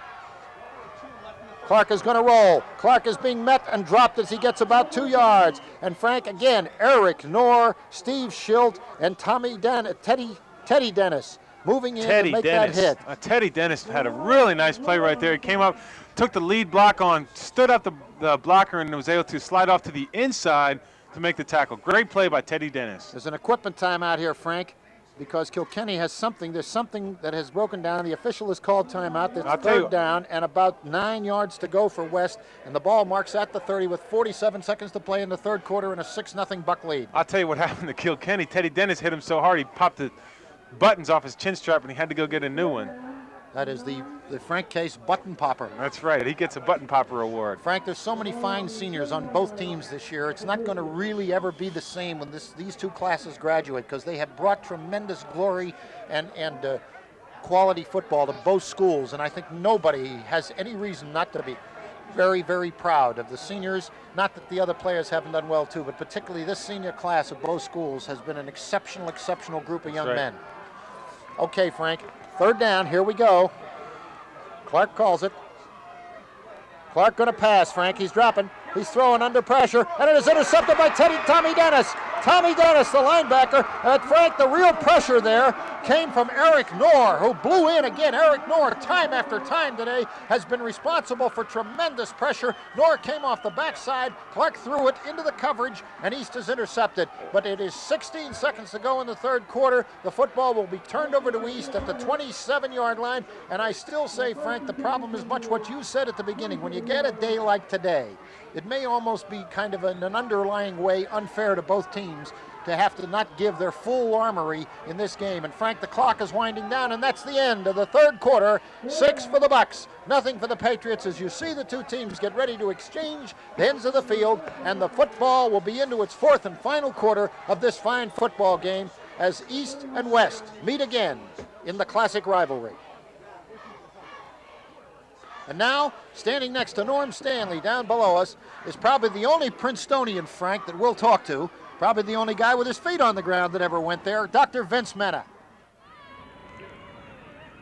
I'm here with Dr. Manna during the quarter change. Dr. Manna has been with the East Patriots, as we said before. Doctor, during this kind of weather with the ground so slippery, is there any unusual risk of injury for these young fellas? I think with this particular kind of field that you're better off as far as the field being soft, less injuries, and the kids can't really hit that hard because they can't really get good footing. The major disadvantage would be that a lot of leg cramps. It's hard to run in the mud. It really tries their legs. And I think subsequently we'll see a lot of leg cramps. Well, thanks for stopping by. We appreciate it, Doctor. Thank you. Back to Marvin and Frank. Well, Frank, while we were at General Hospital, Chris Wall, behind a crunching block by Jaption and an excellent block by Gatto, turned out an 8-yard pickup and moves the football to the 35-yard line, where it'll be 2nd down and 2 for the Patriots at their own 35 as we start the final quarter of play. 6-0 the Bucs. Power I formation. Up back is Bernhard. The deep back is Wall. 20 is Sparango on the wing. They give it off to Wall. Tries to follow a block, but he's hit, Frank, as he gets into the line of scrimmage on just an excellent defensive play for the Bucs. And the guy who makes the play for Central Bucs West is Chris Groves, and he's made a couple of them today, Frank, that have been excellent. Chris has played excellent football today. He sure has. And the thing that East has going for it right now, as you said earlier, your offenses aren't as efficient in this kind of weather. Therefore, they're not going to score as many points, obviously. So you need less turnovers, less breaks to win the game. They got 2 breaks right now. They didn't get any points out of it, but they got a turnover just now. Now maybe all they needed. They obviously need 1 touchdown. They could get it here. Driving forward is Wall. Frank, it's close, so I don't think he has it. Looks close. I don't think he has it. Frank, they're going to mark that ball. It's going to be they're going to have to measure. Wall. I think it's going to be another big 4th down play. I don't think they have much of a choice, Marv. What do you think? Going to bring those sticks in, Frank. Well, it's a tough coaching decision. 10:55 to play. The ball about the 38-yard line on a horrendously muddy field. They've run quarterback. They've run quarterback sneak twice, Frank. I wonder what Coach Frank Kristiniak of Penridge, who's probably the master of short yardage, dangerous plays, would say. What would Frank Kristiniak say about this? Well, they made the 1st down. Frank, what do you think they ought to do right now? What would you call if you were coaching East? If I was coaching East, I'd give the ball to Wall and just let him run. Okay, let's see. Frank Kristiniak here with us in the wet and rain. They give it off inside, and he doesn't get it. He doesn't get it. Is breaking through, making a great play with Steve Clark. Already is 1st down. Frank, while I was moving this microphone out to Frank Kristiniak, I lost complete construction of the football game. I thought we had this great 4th down play. No. But Frank, you've got this play working now. You said give the ball to Wall and let him run the rest of the day. Yeah, I just think he's an excellent back, and he can take it. Okay, 2nd and 10. Unbalanced again, Frank. Toss to the unbalanced side. Sparango has running room, picks a hole, and gets it up for about 5. Picking his way across the 40-yard line. Frank, we're always happy to have the fine Penridge coach, Frank Kristiniak, aboard for us. There's a nice block by Jeff Bernhard was all I was going to say. Marv, thanks to Frank Kristiniak for the insight. Frank, a 3rd down now and 7 with a football at the 43, and Bernhard has played very well today. And Frank, I certainly would like to just make a special hats off to the great play of Steve Clark, offensively and defensively. He's been a ton of goodness for Joyce Petton's husband. Paulus back to throw. Paulus launches the football deep, and it is broken up on an excellent play by Baggett, as Kilkenny and Baggett had good coverage there, and Baggett went up and batted it away, intended for Fahey. That's the exact same play they had the PI before on, Marv. And unfortunately, Paulus was not able to see number 20, Bart Sparango, went out into motion, and he was open for a short gain. If he had been able to throw there, would have been a 1st down anyways. Well, they got a 4th down. They're going to have to boot it, and Frank, this is Teddy Frisch, number 88 of the Bucs, is into the football game. Junior defensive end, getting ready to boot it away. The snap has to be good. There it's not, but they're not coming. And he gets it away. A long kick to Donovan. Donovan fields it at the 28. He's headed for the right. Donovan looking across. He's being pursued. He gets a cut in the mud. He's on his feet and he's tripped up, and the guy who nailed him was Cronin.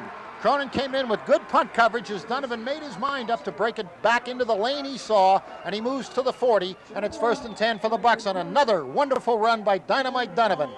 Well, I think it's really been a different ball game. It seems like West not only did they score 6 points in the first half, but they won the game statistically. Here in the second half, East is winning the game statistically, but they just can't put together a end zone drive, and that's what they need. They need to stop him here again in the fourth quarter and take over. They got Fahey at defensive end. They got Jeff Jaption at linebackers. They're resting up and rotating. They give it to Kilkenny, and Kilkenny moving straight ahead on good power is met in there in the middle of that mud ball. 68 Bobby Dortone of East, and again Steve Schilt filling along with Tommy Dennis. Tommy Dennis making another good play at linebacker, and he's played very well today, Frank. The number of kids who have just played their hearts out today should not be underestimated. So the big co-captain Kilkenny with 8, 22, 21, and 20. 6-0 the Bucs. Football at the 43-yard line. Second, and we'll call it 8. Donovan and Kilkenny. On the wing is Baggett. See whether Clark keeps it himself. Toss to Donovan. Running. And he is hit, and down he goes as he gets just up to the 45-yard line on the far side. It was the Dennis brothers, if I'm not mistaken. I know one of them was in there, and that was... Well, there's Teddy and Tommy. Yeah, we'll call it that, but also Fahey and Tommy were in there. Fahey was in there also. Mike Fahey playing that defensive end as they move Jeff Jaption to linebacker to give him Bernhardt a little rest, giving Gatto a rest. Now, this is the big play for the Bucs right now. There's 8 minutes left, Marv, and it's third down. And in order for East to get the ball back with enough time, they need to stop him now. Ball at the 45-yard line. 5 or 6, really 6 yards to get. Clark on the quarterback draw, and he fights forward, but he doesn't get it, Frank. He'll be short, and now Mike Pettin has a coaching decision as Bob Dortone from the middle guard, Mike Fahey, and once again Eric Knorr assisting on that play, and they stop it. It's a yard short. It's a yard short, and I wouldn't be surprised to see Mike take a shot at it, but I think, Frank, his better strategy is kick him down into the hole. Here come Cutt and Gatto into the game, Frank. Well, he is going to go for it. Drew Wolf runs the play in, and they're going to go for it on fourth down from the 49-yard line. If they make it, they'll be in East territory. If they don't, East will be in West territory. Well, let's see what we got. They put Cutt in the game in the middle. They got a yard. They're looking for him to jam it. Mike's liable to take it outside. Long count. Clark's changing up. They shift. East does not go off sides, and they're going to take too much time, and that's what they were looking to do, Frank. They were looking to sucker East into going offside with that long count and that shift. Mike never intended to gamble, and they didn't get it as East, well-disciplined, failed to go offside, and at 6:35 to play, they'll move it back 5 yards to the 44-yard line. 6:35 remaining. Well, that will attest to the coaching of East right there. That's something you notice in previous scouting games, and they did. They knew West was going to do that, and you know John Capel was saying freeze, play, don't move. That's what happened. Good coaching tactics all the way around. Walt Wandal will kick this when he takes his steps from the 35. The deep men are 5 Sparengo, 20 Sparengo and 5 Price. As East coming they are. Good snap from center, and he gets it away. He gets it away, taken by Sparengo. He's at the 30, and down he goes at the 32-yard line. Wandal wants to get a kickback, but there was no contact. The official's 10 feet away from him and clearly can see it. So the football belongs to the Bucs, to the Patriots rather, as they've held the Bucs again. And with the exception of the long pass, Frank, which was well done by Clark, who really laid it on the money to Wolf, the West offense in the second half has been superbly contained. That's right.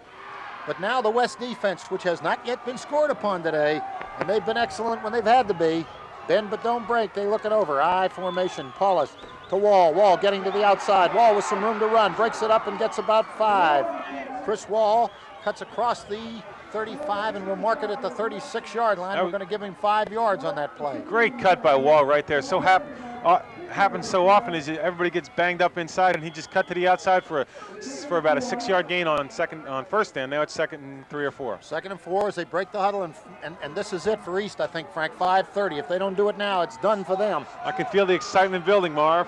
Paulus to Wall, into the middle, has some room and comes just to the 40. He'll be a yard short of the first down. Football will be at the 40. It'll be 3rd down as we're going to reach the 5-minute mark of this football game, and there's still 60 yards of ground, which West will defend as tenaciously as anything they've defended all year. This is as close as they've been this year, Frank. I think it's the first time we haven't been bored watching our Bucs. That's exactly right. So the Patriots on the 40-yard line on a big third down play for them. Let's see what kind of defense. West jams its linebackers up inside. Boy, they're packed in. Let's see. 2, 4, 6, 7. They got 7. They got almost 8 men up on the line of scrimmage. Kilkenny is almost on the line of scrimmage. Let's see. And Jeff Cott launches offside. And Frank, just as we talked about the great discipline that they showed, Jeff Cott, unfortunately, who's played so well today, played just a super game today, charged offside. Frank attempting to get downfield, and that moves it from 3rd and 1 to 3rd and 6. And that's a big field position change, and it's going to force East to go to an open-up play here that I don't think Coach Calpin wanted to do just now. Well, from my vantage point, one play I've seen work for them was when they go down the middle, they put Sparango in motion to the outside. Maybe they'll go with that one because it worked for him almost. They got Joey Moores and Chris Wall on the wing. Paulus back to throw. Paulus throws, has a man open. 33 Wall. He breaks a tackle, breaks another tackle, and he has the first down as Chris Wall made a great cut, and Paulus put it right in his hands where he could do it. Paulus threw it superbly, and Wall cracks it up to the 47-yard line, and with 4:41 to go, with the pressure on him, they've been able to throw on West all day, and Paulus has done an excellent job. You said it. He made a great cut right there. He got the ball pivoted and ran inside for the first down. Chris Wall on a gutsy move off a good pass, and Wall opening up now. They give it to Wall, has some running room, and Kilkenny closes the hole after only a yard. Bill Kilkenny, the fine co-captain, that excellent player, closes it up at the 50-yard line, and it'll be 2nd and 9, and the clock continues to tick down, Frank. It'll be approaching the 4-minute mark, and the clock is clearly the enemy of East at this point because they must score. And West simply has to hold ground. They can trade 2-3 yards for time steadily. That's right. Let's see what happens now. 5-man front, Orthodox 52. Kilkenny blitzes, they give it to Wall. He cuts at the inside hole. Filling beautifully for the Bucs was Mike Caparo. And he made that tackle after only short yardage, just across the 50-yard line. Move it to the call at the 48. 3rd down and 6, Frank. 3rd and 6 for the Patriots at the 48-yard line. You know that they will not punt this football at this point. They're going to give it 2 cracks. Which is why they can use this situation right here. They don't have to get the first down on this play. They have 2 downs to work with. Brian Price on the wing. Motion away Jeff Bernhard. Toss. Give it off to Sparango. Has a block, and he almost broke it, Frank. Has an excellent block from Bernhard, the up back. Popped him across the 45-yard line. Mike Caparo reached out and tripped him up, Marv. Yeah, I think Caparo tripped him, and he almost had that footing. That mud hurt him too. But the ball now, Frank, this is the big one of the ball game. They are marked. Let's see where they mark it. They mark it at the 45. It's 4th down rather, and 2 yards to go. 2:50 on the clock. 6-0 Bucs. The Patriots don't make it now. I think it's sayonara. Japshin in the tight end. I formation, very muddy section of the field. Bernhardt comes in motion, and offside jumps Japshin. Once again, the Patriots are hit with a critical penalty as Jeff Japshin anticipated the call and flew offside. And Frank, they were coming toss sweep to the wide side. They were going to pull the guard and come toss sweep. So now instead of 4th down and 2 yards to go, the second breakdown, they got away with the first one.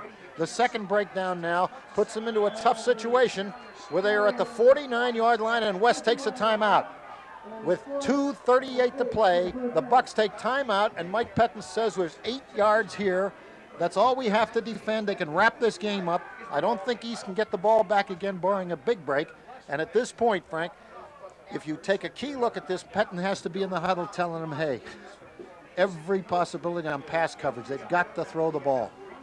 He's just telling them to not give him too much cushion. A defender will give a cushion to the wide receiver of anywhere from 8 to 12 yards. And here, you want it to be less than 8 yards so you can get to him before he gets a first down.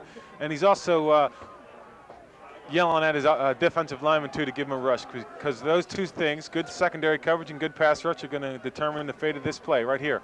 Defensively for East, for West. For East, conversely, Calvin's telling his line to block and giving specific instructions to his receivers.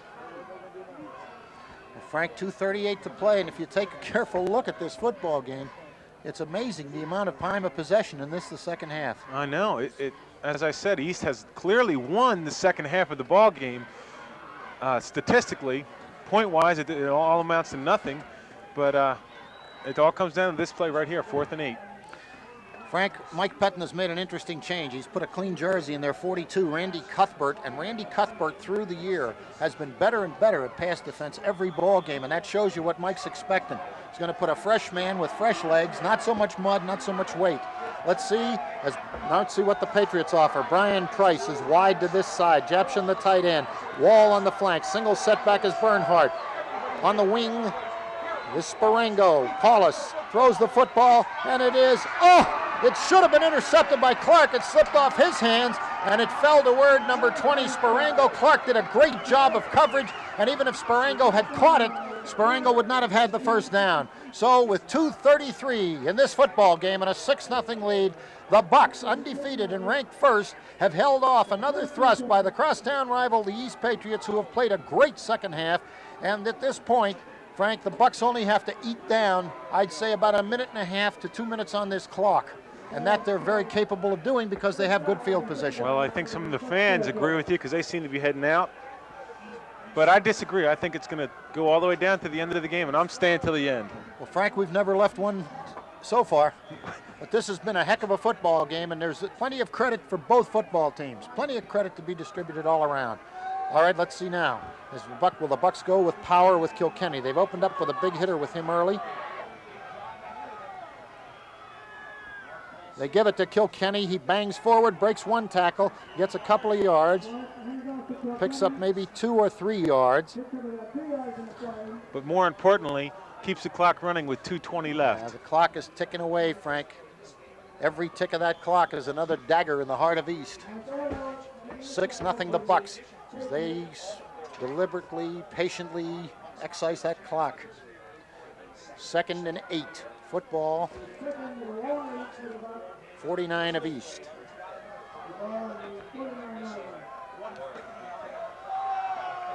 East packing it up, Frank. They got 8 in there with the linebackers blitzing. Clark's going to roll. They're coming up hard to support. Clark breaks a tackle, and Clark has the first down. Frank, I think Clark has it as they caught the end pinching down on the inside, and Clark made a great shifting move to juke the back coming up to support. Right, they caught the defensive lineman pinching on the inside. Matt Baggett was able to kick the corner out and then open up a nice lane. It's going to be real close to the first down.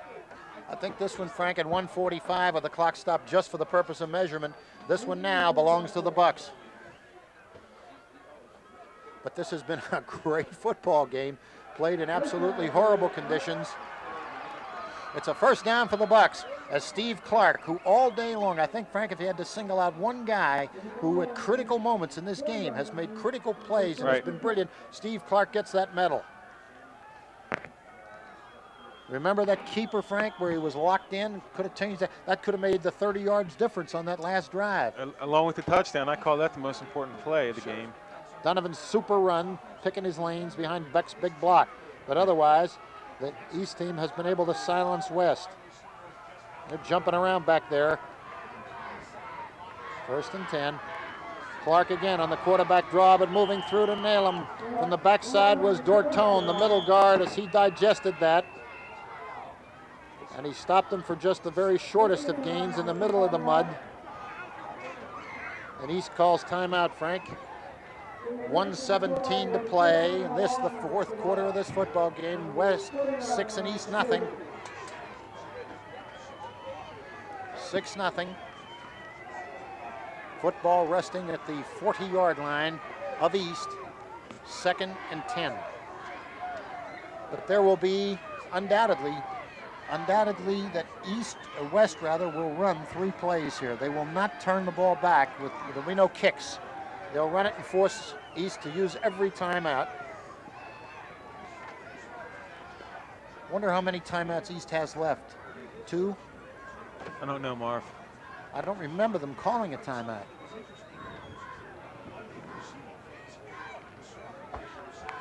Up till now. 1:17, 6-0, football on the 40 of East. 2nd and 10 to go for the Bucs. On what has been a cold and wet and dreary and drizzly day, but it's been a good football game, Frank. It's been that kind of a whole week. Bucs break the huddle with a full house tee.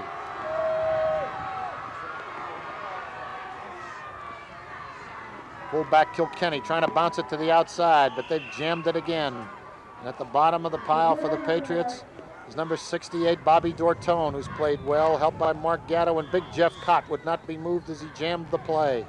The ball continues to tick. It's third down, and the ball's at the 39-yard line. Third at the 39. The clock is running down. East may be saving this. This will be their, after this play, will be their last timeout, and they'll be down to about 30 seconds.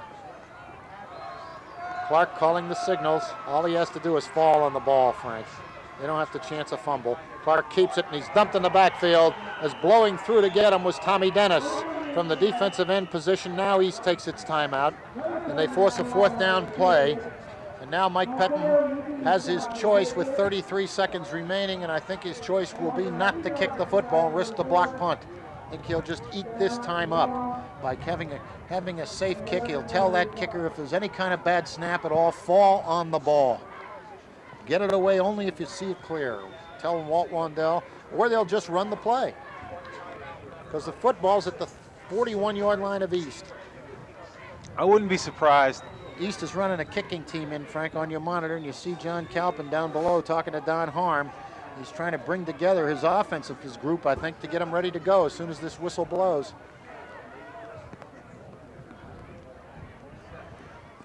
33 seconds remain in this football game. It is 4th down and 12 yards to go for West. I would look to see West throw the ball downfield. I don't know if I'm totally off base, but if you throw the ball downfield, 3 things are going to happen. It's going to be incomplete, you're going to catch it, or they're going to intercept it, and if they intercept it, it's like a punt. So I'd like to see that happen. I think that might be a good move. I think, Frank, that the problem is that I don't think what Mike Pettine fears is some mishandling of the ball in the air and a back running loose in the open field. That's true. Because on the pass, they're going to have to stay in and pass block, or a fumble as the kid drops back from pressure.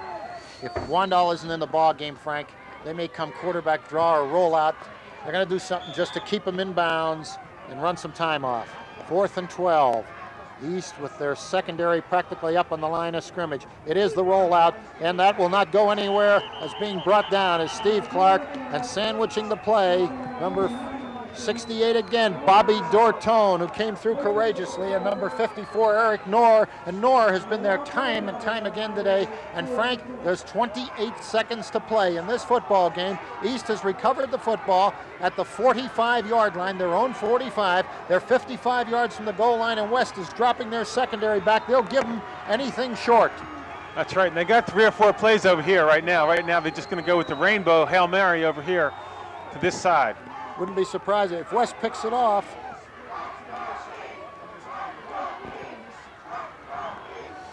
Yeah, they got 3 men spread wide to this side, Frank.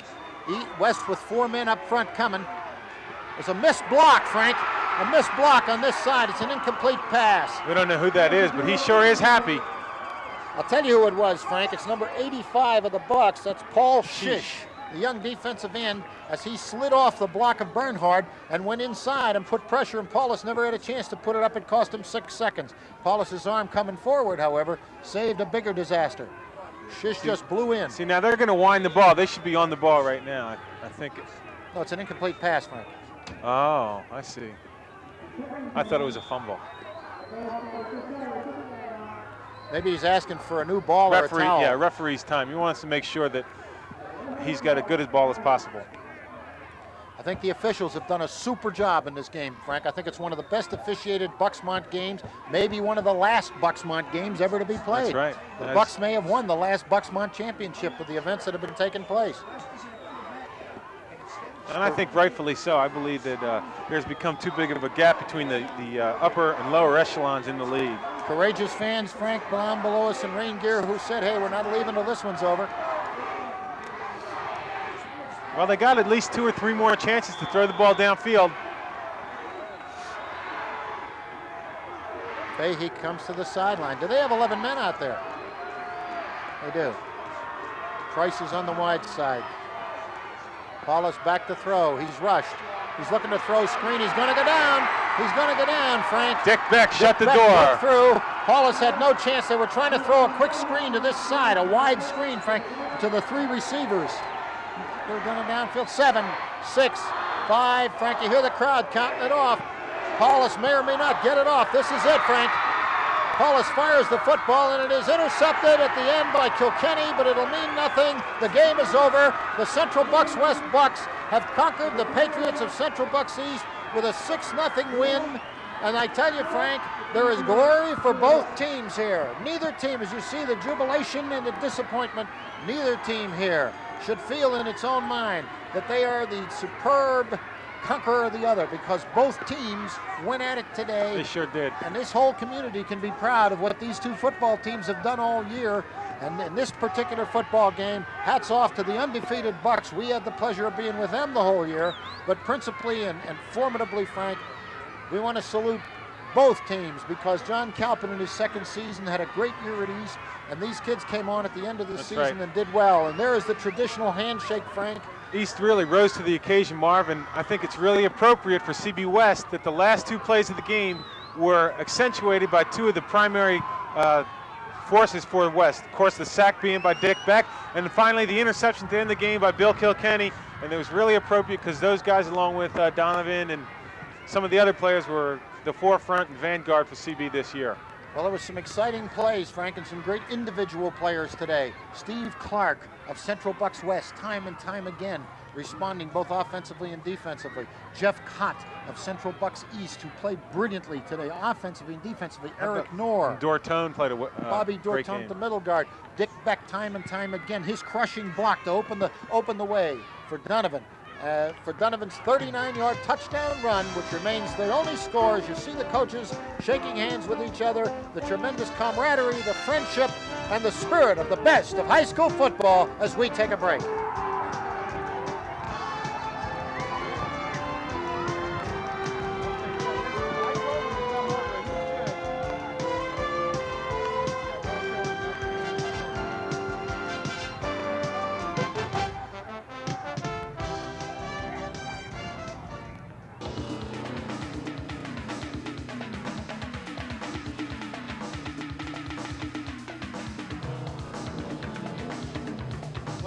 Down below us is Norm Stanley, and with him, one of the great gentlemen in the game of football, one of the fine teachers and fine coaches who's establishing a reputation as a principally excellent guy, John Calpin. I'm here with Coach Calpin, the coach of the Patriots. Coach, an awfully wet day, but your team hung in there real well, and it was an awfully well-played game, I thought, for a muddy field on a day like this. 6-0. You certainly, you and your team certainly has nothing to be ashamed of. They did a good job out there. Well, obviously, I'm very pleased with our team. Our kids really played their hearts out, and it's a shame that we were just 1 play short. But I give West a lot of credit, but I'm very proud of our football team today. Well, I think you should be, and I really appreciate you stopping by and saying hello to us. Thank you, Coach. Back to you, Marvin, Frank. Well,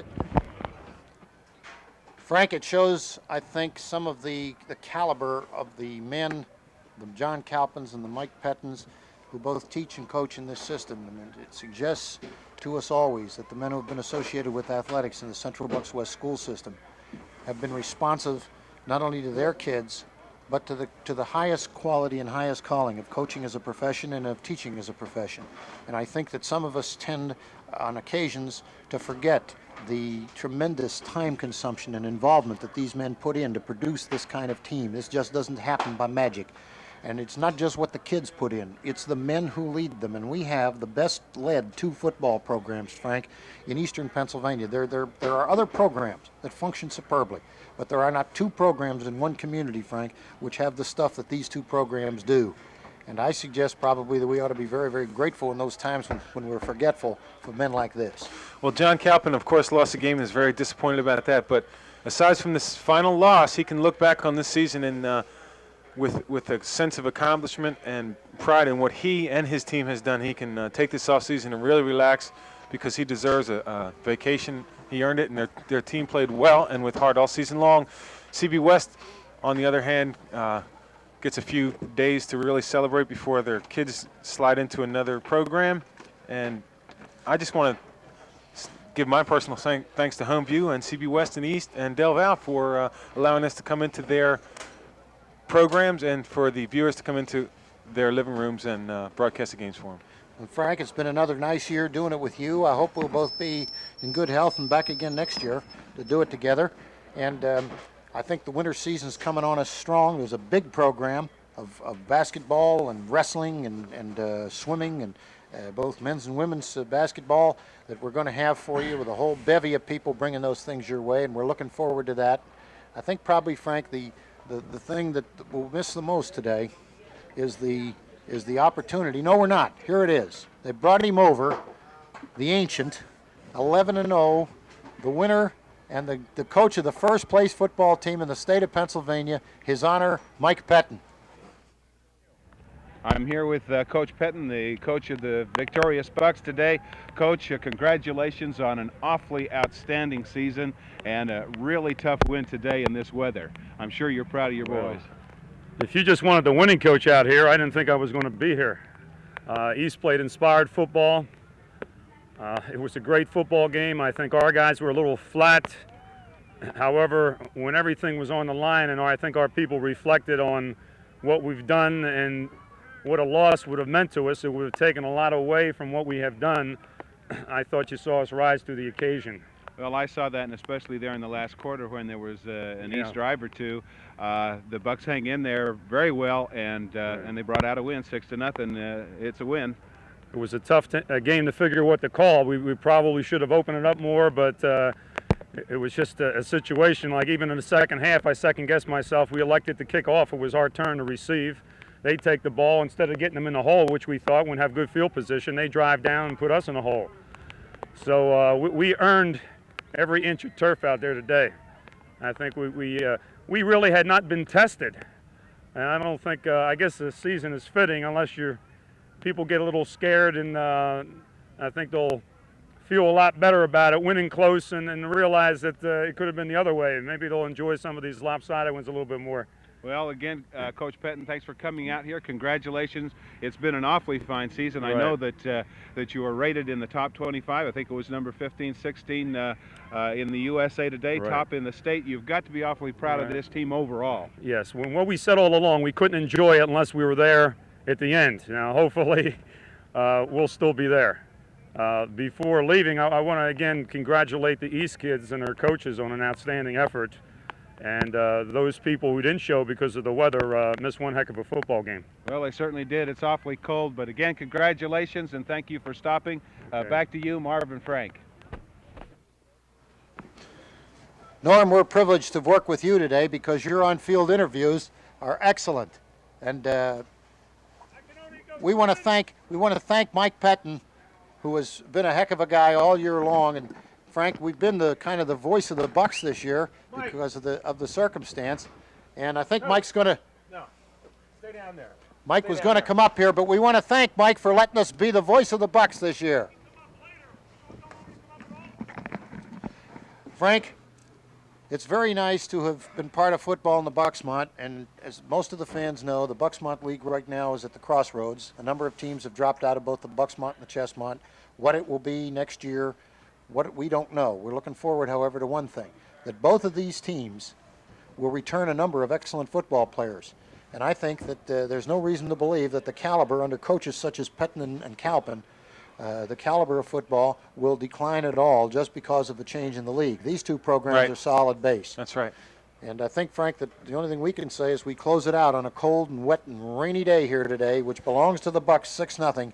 Is that this is the best of high school football, and the people of this Doylestown community, the entire general area from which kids go to east and west, they ought to be very, very proud because they got the bragging rights anywhere they go.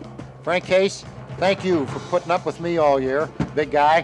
I know you want to be out there rolling around that mud today. This was your kind of game. We loved it, and we'll be back next year. So long to the sports audience, the football fans of the Bucksmont, and remember, it's still the game.